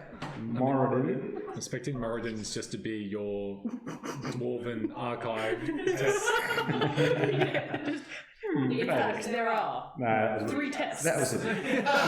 Four. It's gonna be the Sphinx all over again, I think. Yeah. That's a different So what were you going to say? So, Tempest is Say next. they wouldn't like it. There's a towering figure clad in battle-worn armour wielding a flaming sword appears before you. And it says, to prove your mettle, recount a battle where courage triumphed over fear. So for this one, because it requires some knowledge that you might not have to apply, I'll get Isabel to make a history check. As a learned scholarly monk. And also, Lollipops can make a history check. And if anyone is proficient, they can make In history. Yes. I am not. That's a 3 + 1. 4. 17. You recall reading about the war early in the Imperial expansion, where a very small force of elves from the Silver Vale turned back Imperial Legion. And their courage overcame their fear and defeated the advancing Imperial forces. Which was the first major defeat that the Empire or the Imperium had suffered in its history. You recount that to Tempest, as the flaming sword then is slammed down into the rune as it lasers and catches. And you have another rune. That's pretty expensive. That's not that. Depending on the role. She's a historian monk. She was always going to get at least a decent role. Moradin, a stout dwarf with a braided beard, hammer in hand. Looks a little bit like Aradin.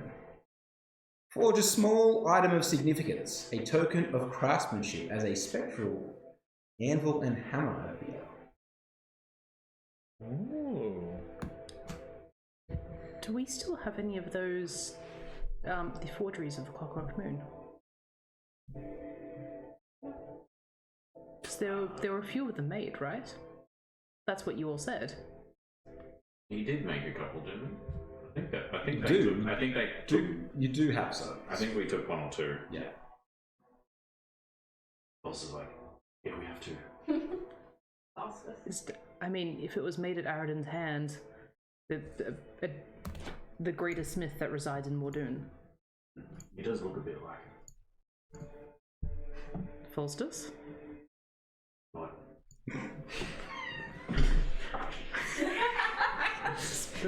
Will's like, nice.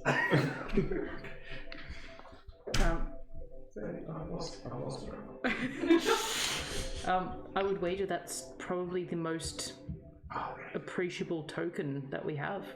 Oh, right, okay.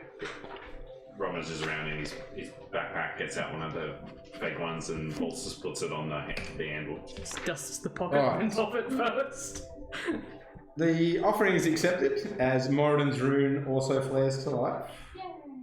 This is right. I've got ticks. Moradin does look at Aradin. Aradin's just Moradin walking around now, plain of existence. A couple of crosses on people, but the only one I've got left on my list is the Raven Queen.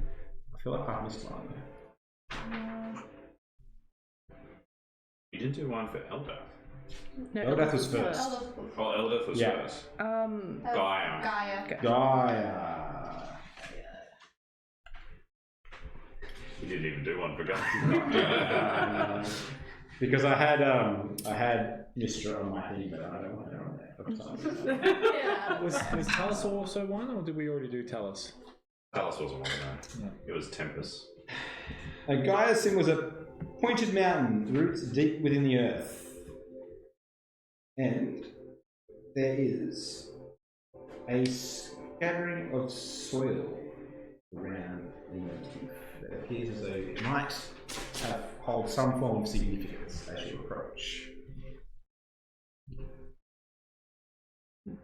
Anyone good with plants? Do we? Not exactly. Plants, no. But I do have some earth-shaping abilities. Lil's like cupping a little bunch of it into her hand, like letting some of it like drain out, and then she just goes and just throws the earth on the sigil. The sigil lights up in a green tiger light. Thank you, Fifth Element. She like looks at you like, so- just goes, no, it's fine, I sorted it out. The last one is the Raven Queen. This one has a significant amount of text on it. Oh, lovely. Bloody book on this thing. And this one is in an archaic form of common. I am the darkness that consumes the light. In shadows I dwell, shunning the bright. With feathers of midnight I soar in flight, guiding souls to the eternal night. In the realm where death holds sway, I reign supreme, ruling night and day. Though feared by many, I show the way, to peace and rest where shadows play. What am I? Talking about herself. Yeah, sounds like a reason. Yeah. Well, specifically, the Raven Queen. The uttering of her name does activate her sigil. And all 10 lighter. Oh my god. She looks at you and just goes, "See, I'm useful. That was effortless. You guys got blasted by that other one 6 times." Only because they're so conceited. Wow. Oh, you really Her don't like name dogs, huh? was the answer? Come on. Oh, definitely has a stick up her ass. Kind of like Falsus does. Alright. There's a bit of Keanu's He just grunts down. Whoa. I know Kung Fu. The green orb atop the altar begins to pulsate. And Look at. would anyone like to touch it? Before we touch it, am I able to be a terrible person and share with you a joke? Oh, well, you can't not. Oh, yeah, absolutely. Table talk or in character? Both. Okay, yeah. You know what? That's hilarious. As Lilith stealthily starts to move closer to the green orb, like every time people like look at each other, she's just like one step closer. Like a creepy crawl out of a pool. Yeah. I'm sorry. There are a few very, very good things I remember about being in that tavern, but one day this old man came in and he was telling us about the fact that, you know, recently there was a whole bunch of ravens being found by the side of the road, almost completely flattened. And, well, you know, it was a real problem because obviously it was seen as an omen for the longest time. People became incredibly suspicious about the whole thing. But it wasn't until one of the village wise women went down and they finally came back with an answer. And it was, well, you see, it had recently gone from not only an imperial highway but also to a merchant's road for a cave-in further down that caused a landslide and blocked off one of the other access roads. And, well, you see that all the ravens that used to feed on the scraps from all the caravans that went through, it was easy enough that when one approached, they could all stop, warn each other, and call out, "Courage! Courage!" But no one could call out wagon. Lilith is like, While this is happening, the altar begins to pulse with energy as the chamber is illuminated with a brilliant glow, and runes begin to ignite on the altar itself as well. And there's a soft chanting that fills the air, resonating with the voices of ancient worshippers. Chanting or laughing? Listen now. You feel like within that chanting you do hear the soft of a few forehead slaps. As the energy intensifies, a portal of swirling light materializes above the altar. Can Kit and Isabel please make a religion? Yes.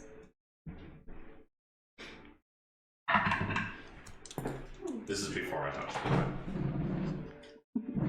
it. This is why the joke is a bit tough. Yeah, Right, yes. the motion of being slapped was made. Yeah. She's She's close to the altar, but she's not quite there as the joke's being made and Yes. starts doing with it. It did look like you slapped it without looking, so maybe Yeah. you just broke. You slapped air. Oh, that's one of the big spike thingies on the side. Okay. Oh no, please, just end me now. How do we go with our checks? 19. 19. You catch a glimpse of the celestial realm, and through the portal, a figure clad in golden and black armor, winged, carrying a large trident appears. Her aura exudes wisdom and power, as a slender hand extends, holding an amulet in the shape of an eye. Smash it You out. smash that. And you hear in your minds an offer from this entity that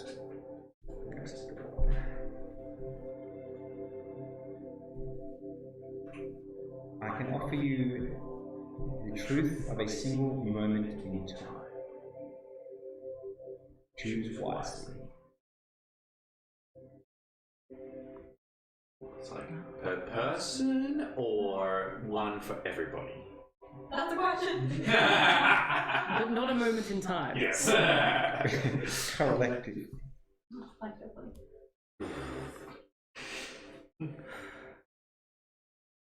There's a lot you're asking of us.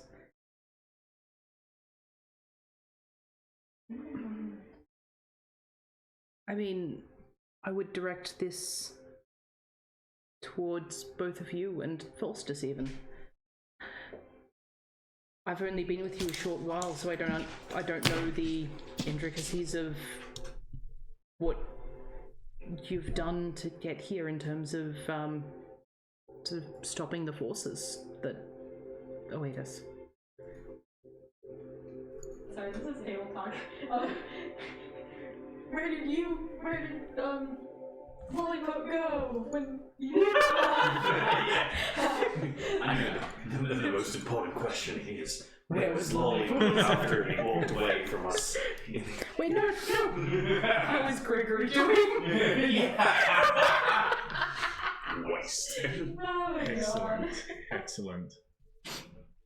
I really liked that guy. I miss him. Anyways.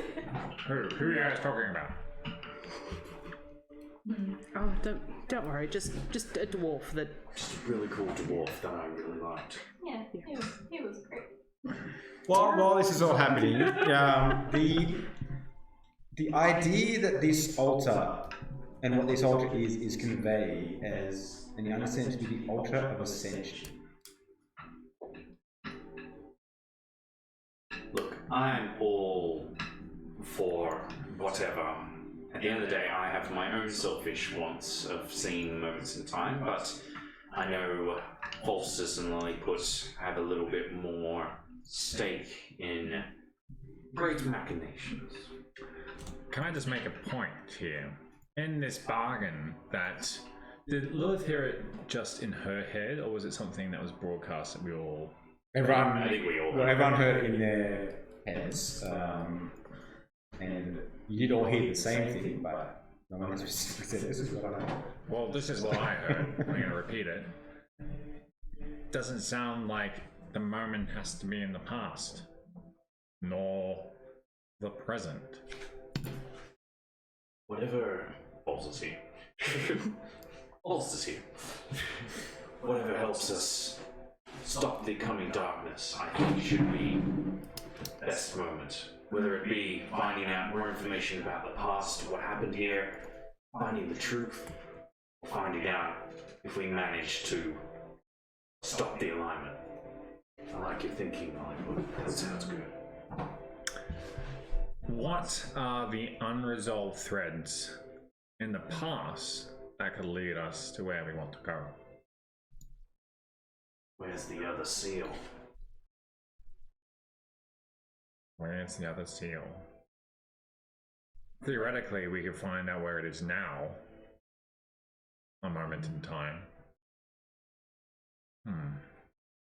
Only need to know where it was laid to rest last as its moment in time, and that will tell us where it is. If nobody's moved it since. Correct. Whether or not we recognize it as well. Is a location is far simpler than a moment in time, though, and a moment in time doesn't necessarily reveal a location. That's true. I mean, there is all likelihood that we will be screwed on the details of this. Do we have to answer now?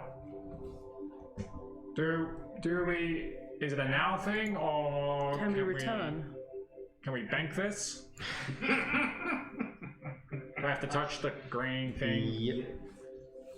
Only in this place can this gift be disturbed. Oh, nuts. But not at this You time. could return, but only in this place. Do we have to go back here? I mean, it's a I'll whole, work it out. it's a whole thing. Why don't I ask my thing? Yeah, good. Well, the other thought I have is that we could potentially see the moment when it is decided whether or not the gates of the prison open. Could you explain more? Find out what it is that is the catalyst that makes the decision. A future moment in time. I'm okay with that. I think that's good. Okay, Falsters has his vote in. Lilith, what was your idea? I asked my thing. What is your thing? None of your business. I mean, will it become our business? Will it aid us or only you? It would only aid me. Alright, let's bank that. Let's put that off the table or whatever. You can get set on fire twice if you want to gain another. Isabel, any ideas of how we use this boon? Well, of course I have a lot of questions, but nothing particularly at a moment of time. I say it's you're more than welcome to do so. Well, okay. You have my vote. Okay. How to word this? May I do an insight check to see how genuine the offer is in terms of whether or not it feels like it's a full explanation or just a we told you a little bit, now go on your way. Quick flash of like, here it is, and it's gone. 18? What was it say? 18? It's a genuine offer, but it will only show a single moment in time and the truth of an event that is occurring at that moment. You don't know whether that means you can look everywhere, anywhere, anytime, but whatever you see will be the truth of a specific moment that you choose. Okay. So it seems sincere. I don't know how much we'll be able to make use of the information, but I'm still happy to carry on. Do we think that it will give us next steps of what to do? I don't think it'll give us next steps, but I think that it will give us very important information. And currently, we still have next steps of what to do, right? We do have an idea of where the final relic is, I believe. Grand. And we still yet to gain the eye, and that itself should give us some sort of insight.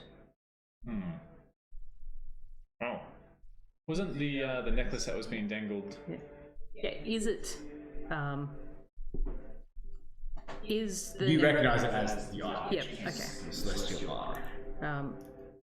Surely that itself will give us some sort of insight. We have 2 of the seals, or the keys for the seals. I think that's enough to at least slow down machinations of other parties. Well, Okay. good. So how does this sound? Just to clarify, this is not me asking the question, simply discussing it. It's a hypothetical. Green rock. I was thinking of show us the show us the moment that determines the outcome of the prison either remaining closed or opening. Yep. Sharp, concise, to the point. Because if nothing else, it's a moment of a catalyst that will be incredibly important. No notes. That's wonderful. No, well, Your Grace. Yes. Gently. 1 second, child. I'm doing some stuff here. Just give me a moment while I write out the description of it. Yes. Okay. So, what moment in time specifically would we like to see? We would like to see and know the truth of the moment that is the catalyst for determining our success or failure in saving this world, I suppose. In saving this world.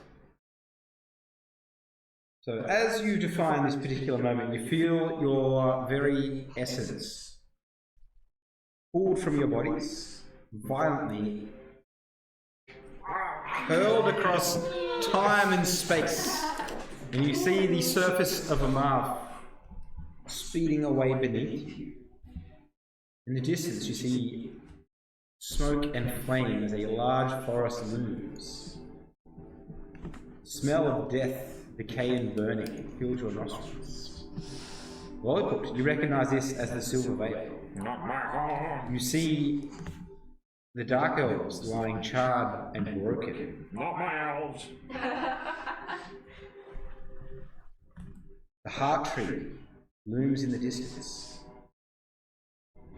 shattered and sundered as a demonic figure emerges from the very heart of the great tree. You are overwhelmed with despair and death,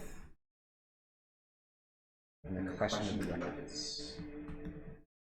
Demons cover the land. Everyone make a perception check.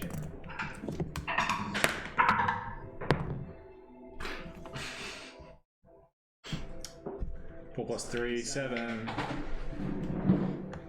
3. Was that a nat one? 22. 22. Overcome with emotion. Monster's got a 7. What? Alright. 22. Yeah. 3. 3. Jesus. Isabel! Thank Christ. Amid the thick, acrid smoke, and you can make out two familiar figures. One, the champion of Asmodeus that appeared before you in the temple, fighting the demon Cherie that you defeated beneath the moon. I forgot about her. I didn't. Other demons fight beside humans. Others tear them asunder. And then, from beyond it all, a hungering darkness envelops everything.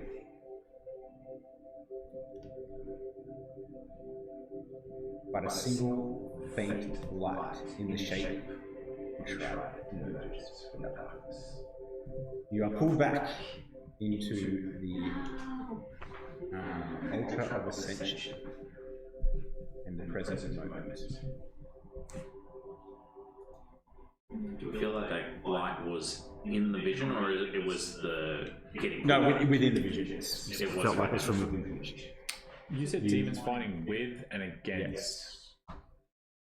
And you saw Shireen, which was the person of what the hell's the thing called again? Elindra. Yeah. And Asmodeus. You see, and the entity that grants you the vision, you see a key moment in your future. A single point of light in the darkness that is to come.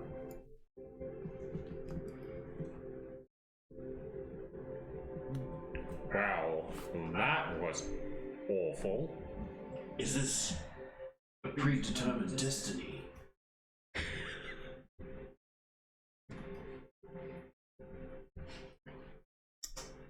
It seems as if our future is one of flame and fire. How is that possible if we manage to secure and stop the seals being used? How indeed. The flame and fire bring death, but also renewal. This moment cannot be avoided, but it does not necessarily mean death. The seals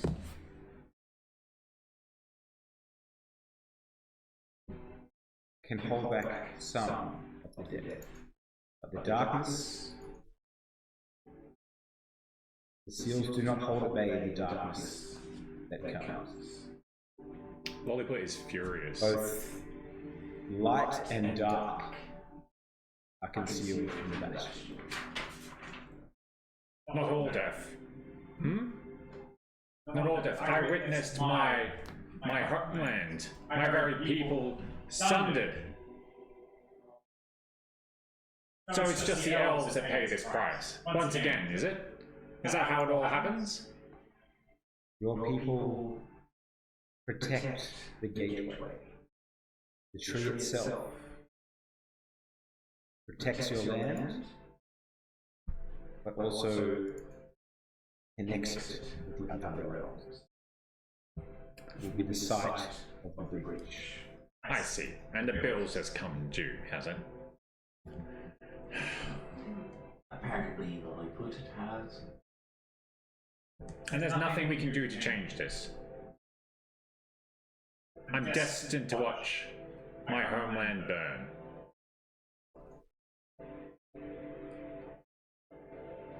There's no real response, and you take that as a confirmation that the Silver Veil is going to burn.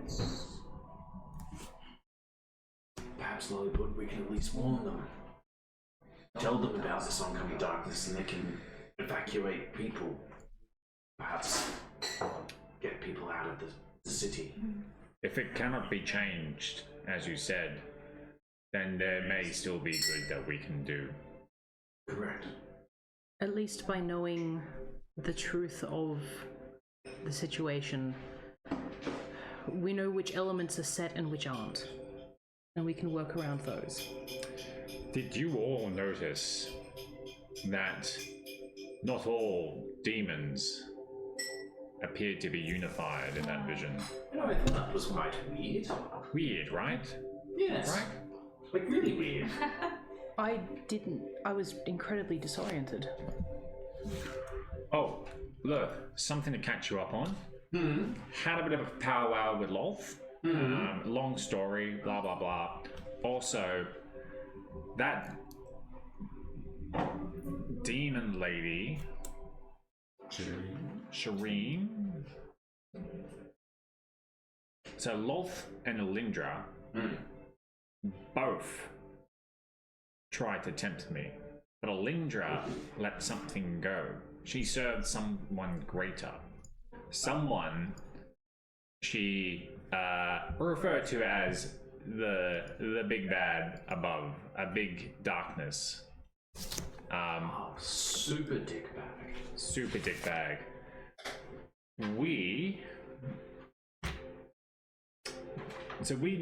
I think we worked out he was, this is table talk, we did work out that he was Vorothus. Yes. Yeah. Did we do that before we came to the city? Is that something that we had at chat? Yes. I believe so. Yeah. Okay. So no, Will doesn't know this. This guy, Vorothus, some sort of duality of the counterpoint to creation, the void. Well, that sounds bad. At the mention of Vorothus, you feel a burning sensation, and the entity emanates anger and It's enough for Desire for vengeance. I mean, we're not aligned. In fact, I think I didn't accept the offer. Let's just say that out loud. No exception. No. I've heard he's a jerk. The hungering void comes. What? This moment is but one side of the coin. What comes next will be entirely up to the actions taken in this particular moment.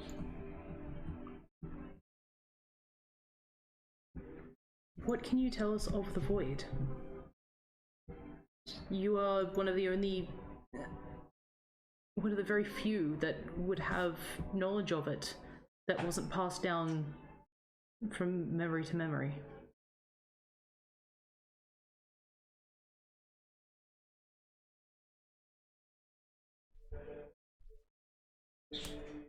There's not a specific answer that adds much more than what you already know, that Vorothos is an ancient entity that existed before the dawn of creation itself. It hungers to return to the eternal darkness that came before life. Before the one I serve, the creator Al-Fa'id created life. It seeks to devour and destroy.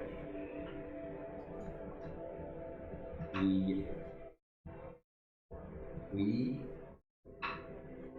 managed to banish the void, but at a great cost to our world, and a great cost to the gods, who then fell to fighting amongst themselves for the scraps of power that remained. Was this before or after the Celestial Bastion? This Celestial Bastion had existed before, but this is when it became a prison for gods of all alignments.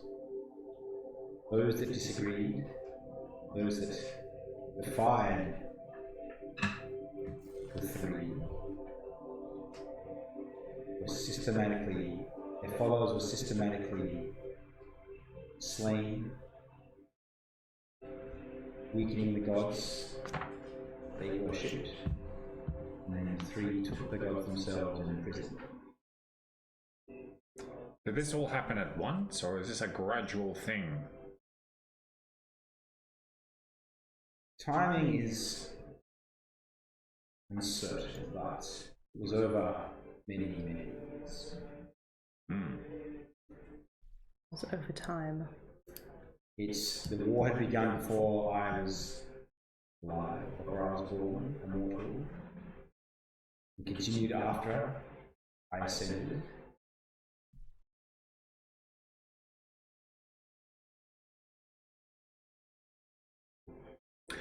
Since you're handing out wisdom, perhaps you might be able to advise us on how we stay ahead of this.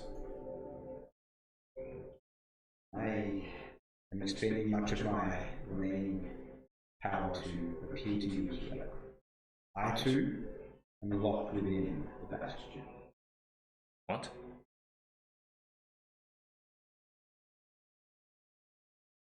This site is a shrine of great power for myself. It is only here that I can project a presence into the mortal planes. Well, how do we release you and only you?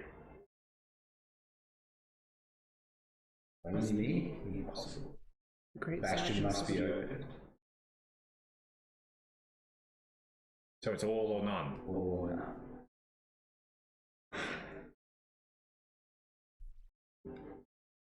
In the Bastion, are there others that would aid us? You said that others who defied the three. There are many in hiding that would also assist. Ah, There was those willing to defy. I think I might know of an unlikely ally in there. You also make the connection that given the state of affairs between the elves of the Silver Vale and the Imperium, who worship the three, that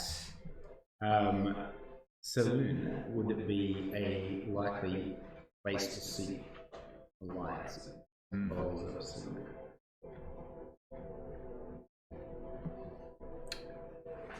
It seems likely if we're looking for support, Saloon might be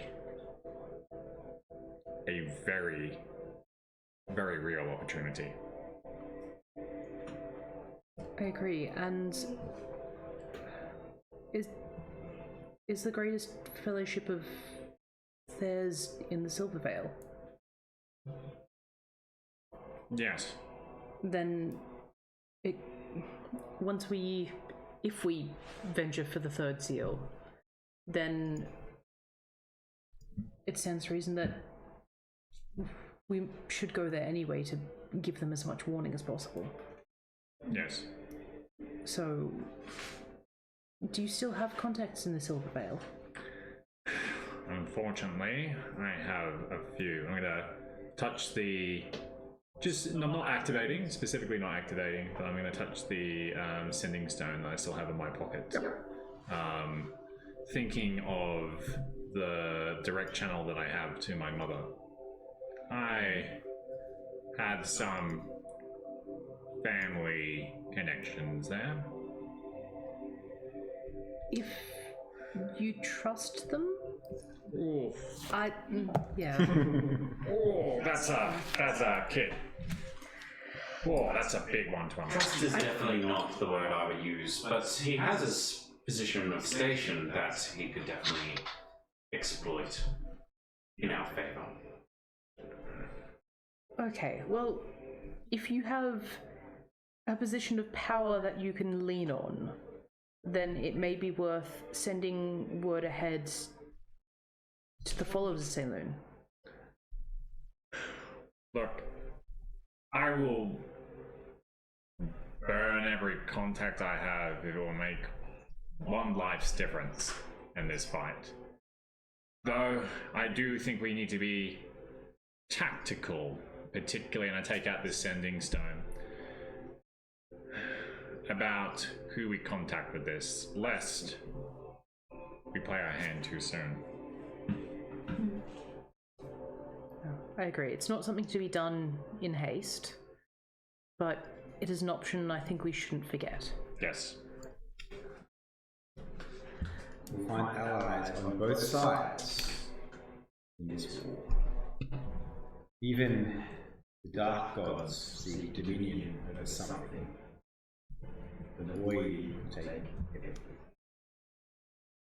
Yep. Maybe if there's one thing we can take from that vision is that all those we perceive as foe might yet be friends. All those except your friends with the Alindras. If she serves this Lorithos, then she's definitely not somebody we want. The interesting thing was her direct opposition was a certain, I'm going to point up to the symbol of Lolth, certain spidery lady who wasn't down with the Thos. Perhaps your lineage can also help. Perhaps there might be something there. The gods are fickle. Survival is there. Spiders are survivors.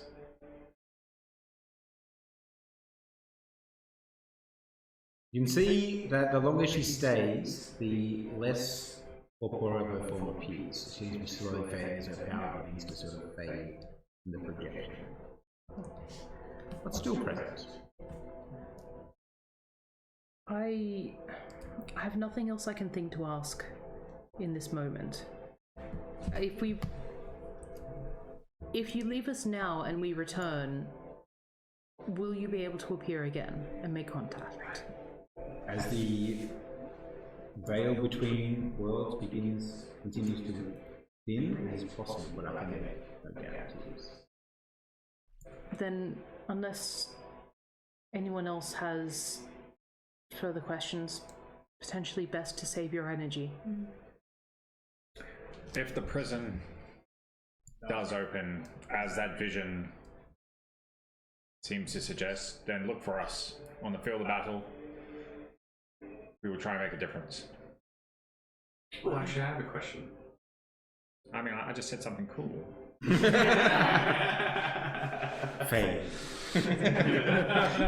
Smash gun. Yeah. Okay. What's your favorite color?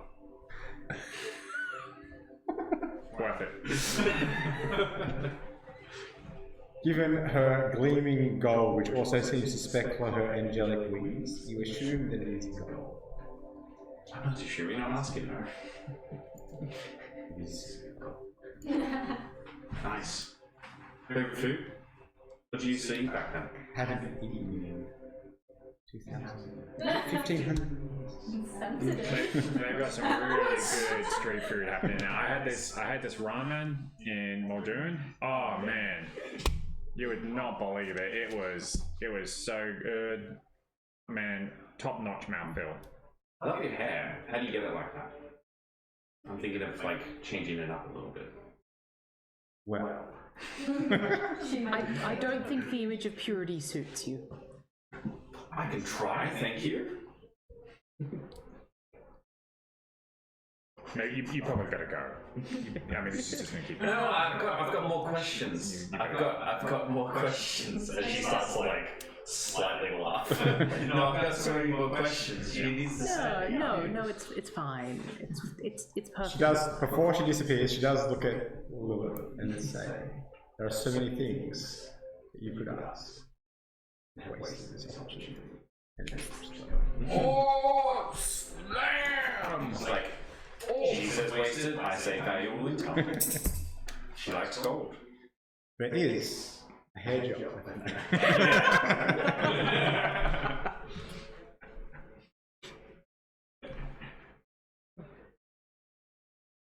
She was right. All gods are fuckwits. Fickle creatures. Sorry, the other one. Fickle wits. Fickle wits. No, Now, I agree with you. we Well, might I need her as well. we might also at some point during the week get Mike's thoughts on his response to the fact that his Yes. god appears to be not scared chosen. This is brooding and being like. So that we can bring it into next week's game. We'll get some feedback. Yeah. You tell me what I need to roleplay for him. Otherwise, I'm going to continue to get more and more ridiculous with it. Someone stop it.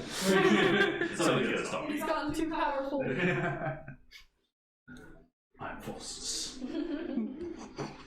but why male models? You kidding me? We literally just talked about this. We literally just explained why. But why the alignment? Walks around and goes, I cast a guidebook. I'm not an Omni Turner. Not a phase. Oh man, What's your that's too passive good. Not to continue. 18 isn't it? 18. Yes, he just says it just later. What is this? A temple for ants? It needs to be at least 7 times bigger than this. Lilith is just like, he's absolutely right. Yeah. D&D beyond it being I've got the black Hussy. lollipop. Going down to after the ravine, I've got the black lung. 17. 17. So you do notice in the shadows around 2 figures. One, a small, sort of hunched over individual wearing a heavy cape. You can't quite make out any details of.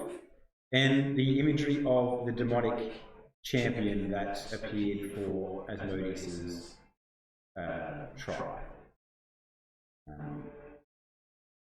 But as you sort of turn to directly see them, they both fade. Isabel kind of blinks her eyes for a second. You seen something there, Isabel? Thought I just saw something for a moment. Roll perception check.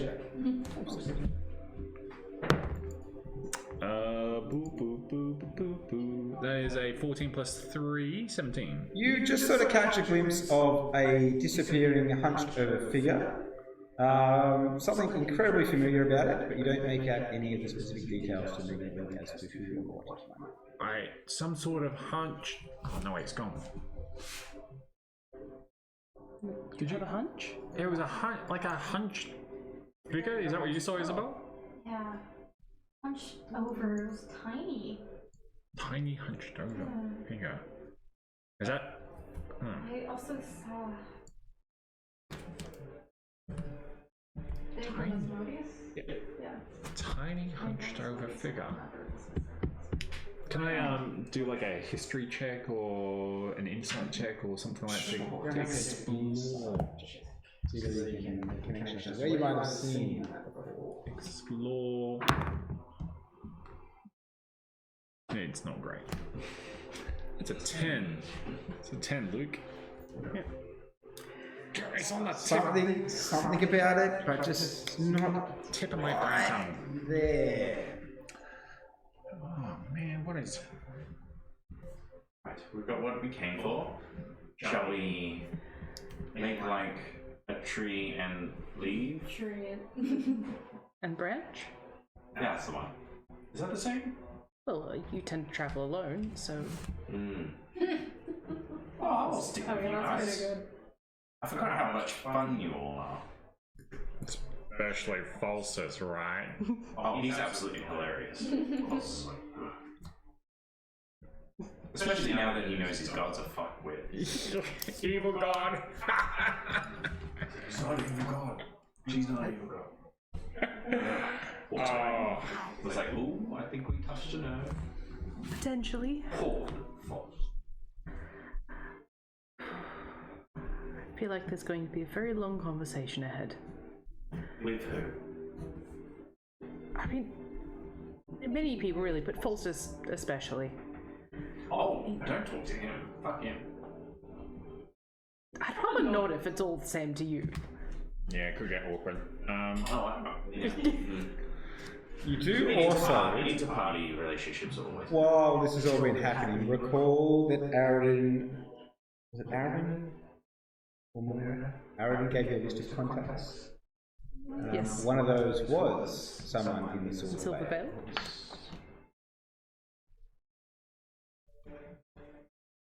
And that person was, I believe. He's in my notes. How did you find it? I don't know. It was Aridin. It's definitely Aridin. Well, got you. We got you.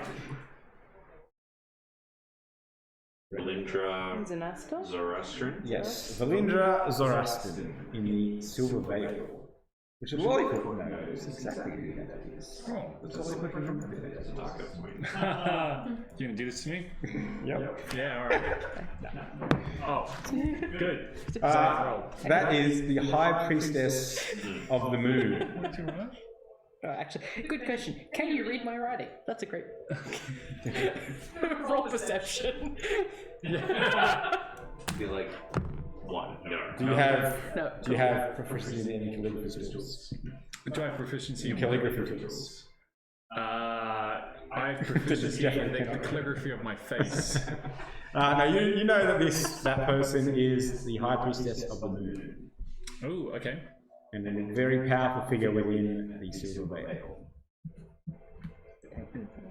Who, I don't know if I'll picture you in your Lord document or not. You need a picture of her. Yeah, she's like the high priestess. She's a pretty big deal. I haven't gone to church in a little bit, so I should be fine. I'm sure we're cool. Aridin mentioned that she may be difficult to get in contact with, but if you already have a a place in the city, then perhaps maybe you could help. Definitely. I think even before we get here, I might be able to exploit my family's network to perhaps get word. I just have to be very careful that Mama or Fenway doesn't catch wind of this. Whatever you need to do. Whatever we need to do. Except... I'm not going to finish that sentence. That's the person who was set on fire twice. I can... It's whatever we need to do. Even if that's having sex with false. No, that's the thing I don't understand. That's the thing. That's the line. You said anything. With a caveat. Not anyone. I have standards. Yes. That's fair. Yes. He's yes. Like you, for You're example. way- You're out of the question. You're way, well, he's way out of the question. For you. I don't think she takes rejection well. No. Parent issues.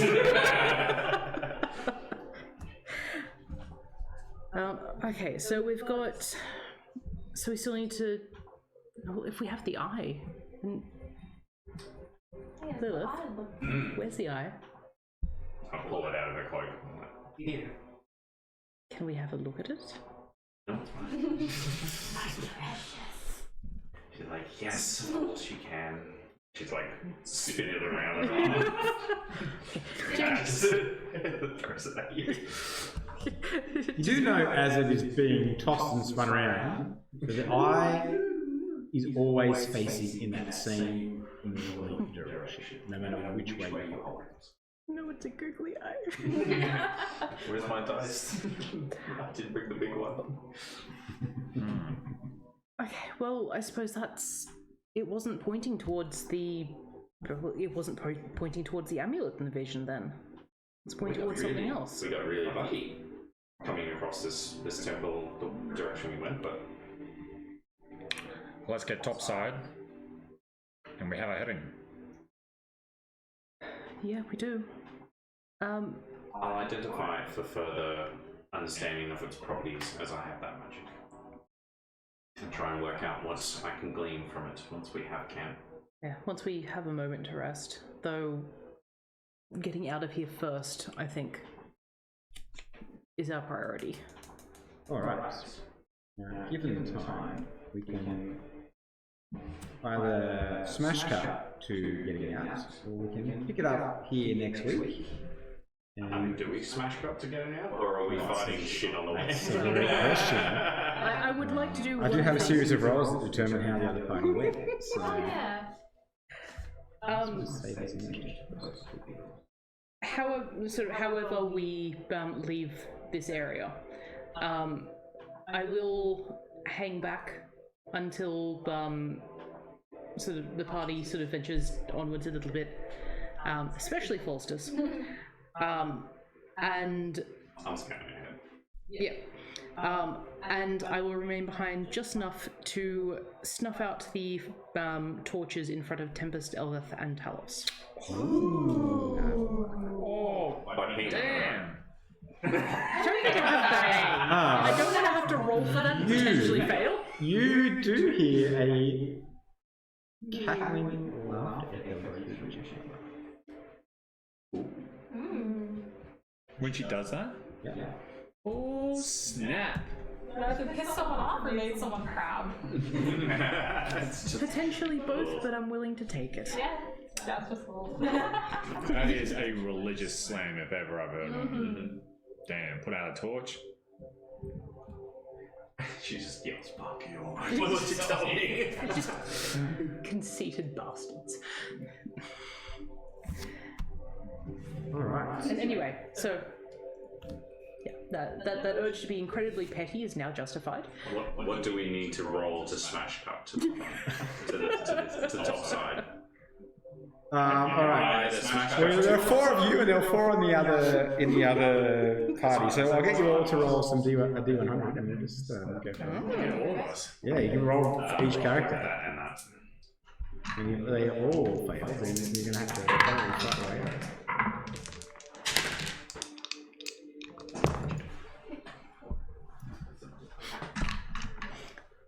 So the last D100 system I played, rolling low was really good. I roll a nat 20 on a very first game. And you threw a crack in it. I just wanted to use the Can't tell with this pattern. man. You know that Any roll was going to be the correct. The whole sheet of roll. Kraken. Look, I'm not going to lie, there was a Kraken at either end of the table. Yeah, it was just The 1 and the 20 were both Krakens. the D20 table just autofill Kraken. So, Crack a good let's see, what do we get? 53. 53. 38 for falses, 20 for love. 20.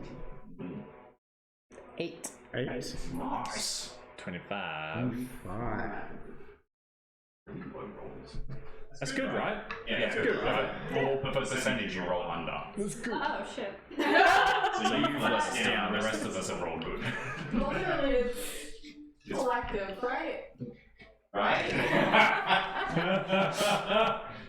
It's an owl. Owl do percentage check, right? Yeah. Percentage check. You do. As you're tracking your way back out, you can see that the Lich is floating about, and a number of the undead have returned, but not as many as there were originally. And you can see that they are trailing behind him as he's going through the ruins, and he stops every so often, and you sort of see a soft glow, and you hear the grunt of things being resurrected. But you do manage to get out unharmed. And you do find some tracks that are reminiscent of a bugbear, an orc, a kobold, and a gold. Yep, you can't forget. But they are tracking heavy, there is heavy blood on the trail. Looks like gets down and Because they unfortunately didn't have any form of gets the blood, and she's just like, "Yep, that's definitely the blood of Maljack if I've ever tasted it." Not questioning that. Anyways. No, I will. You've tasted it before. Maybe. Get that I'm not going to judge. What? No, I'm saying I'm not going to judge. I'm just trying to figure out where you stand. Listen, kid, it would surprise me if he hasn't actually already tasted your blood by now. I mean, she. If she hasn't tasted your blood by now. I was gonna say, you're talking about Falsters. Well, I mean, It's an entirely different side of Falstus. That's true. Who says I haven't? no, I expect you have. So you did manage to get to the And top. yes. Besides, a woman has needs. I got in on some of the action that those two had. And I bite really hard. Back through. Make a Constitution saving throw for me, and we'll just see how well Lilith's body can cope with that. Wait, is there fantasy STDs? Is that what we're on? It's good. It's good. It's good. It's a kraken. You do manage to get back through the ruins and up into the sands. It is nighttime, and you do see Aran out there waiting for you as he appears when you come and exit the darkness onto the sands of Gorley. We need to keep an eye out. If they're still about, they might come back. But if they didn't know that we successfully got it, they'll probably just go back down afterwards. Aran, did you see a goblin, a kobold, an orc, and a bugbear? They're headed south. They are not in good shape. Wow. Perhaps they're just retreating in general. Do you suspect they'll make it? It's difficult to say. If they know the deserts, it's possible, but the sandworms will probably. Did they know the desert?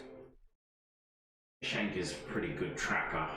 He's well versed in agricultural terrain.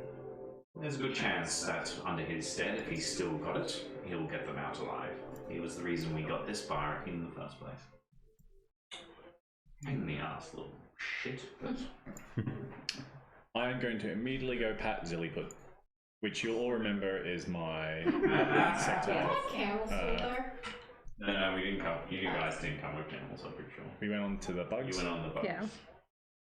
Yes, The ones the that bugs. refused to love Oh me. no, somebody did. Someone did stay. You stayed on your camel because the bug did not like you at all. Yeah. So yes, they are still there. Aran has been watching and keeping an eye on them. Bugs didn't like. Oh, Zilly. It is beginning to. You can see that the sun is beginning to come up, so Aran suggests finding cover and shelter to wait out the heat of the day before travelling back. Long rest, long rest, long rest, long rest. Looks like they need it more than Yes. we do. Sounds delightful. Well, Desert Nomad Man, show us to somewhere where we can have a rest. He does so. He manages to dig out a bit of a sand shelter that will keep out the majority of the heat and wind of the deserts. We've also got the And- tents that we purchased as well. Yep, they're all set up. There's a little. He digs out a little alcove with a little hole in the sand for you to settle that up. That is away from heat and wind. He appears to have some sort of arcane abilities because, in your experience, sand just sort of collapses when you dig into it. But it does manage to do a pretty good job of making it a sort of hard edge. It seems to use some sort of molding earth style ability, yes. That man would make amazing sandcastles. Lolliput takes note. Don't realize you could do that with sand. Good call. You do manage to cast Identify. It is the Celestial Eye, the second seal in the prison of Urgrad the Destroyer, which you now know to be the Celestial Bastion. And the eye always points to the site of the prison. So basically, it always points the direction of the lock, which you now know to be the heart tree in Silverblade. That's true, yeah. So we make that connection. We don't even need the eye, really, for that now. We use that question to give us. This thing's useless. This is completely worthless. So we have that. You have the ring, which I'll spend some time with. spend some time with. You've got those details, so that the party is aware. The ring of divine resurgence is in the possession of Kit, and also a historical tome, which I will actually write up this week for you, because it's mostly in word from frame on film. It needs to be adjusted a little bit for its legible to read. And a few things that weren't smashed in the temple. We will finish up there and take a well-earned break. We've got a little bit of time actually. I don't think we're going to get to time tonight. That's good. Thank you for joining us. We will hopefully see you all next Thursday. And we might have some announcements about Comic-Con next Thursday.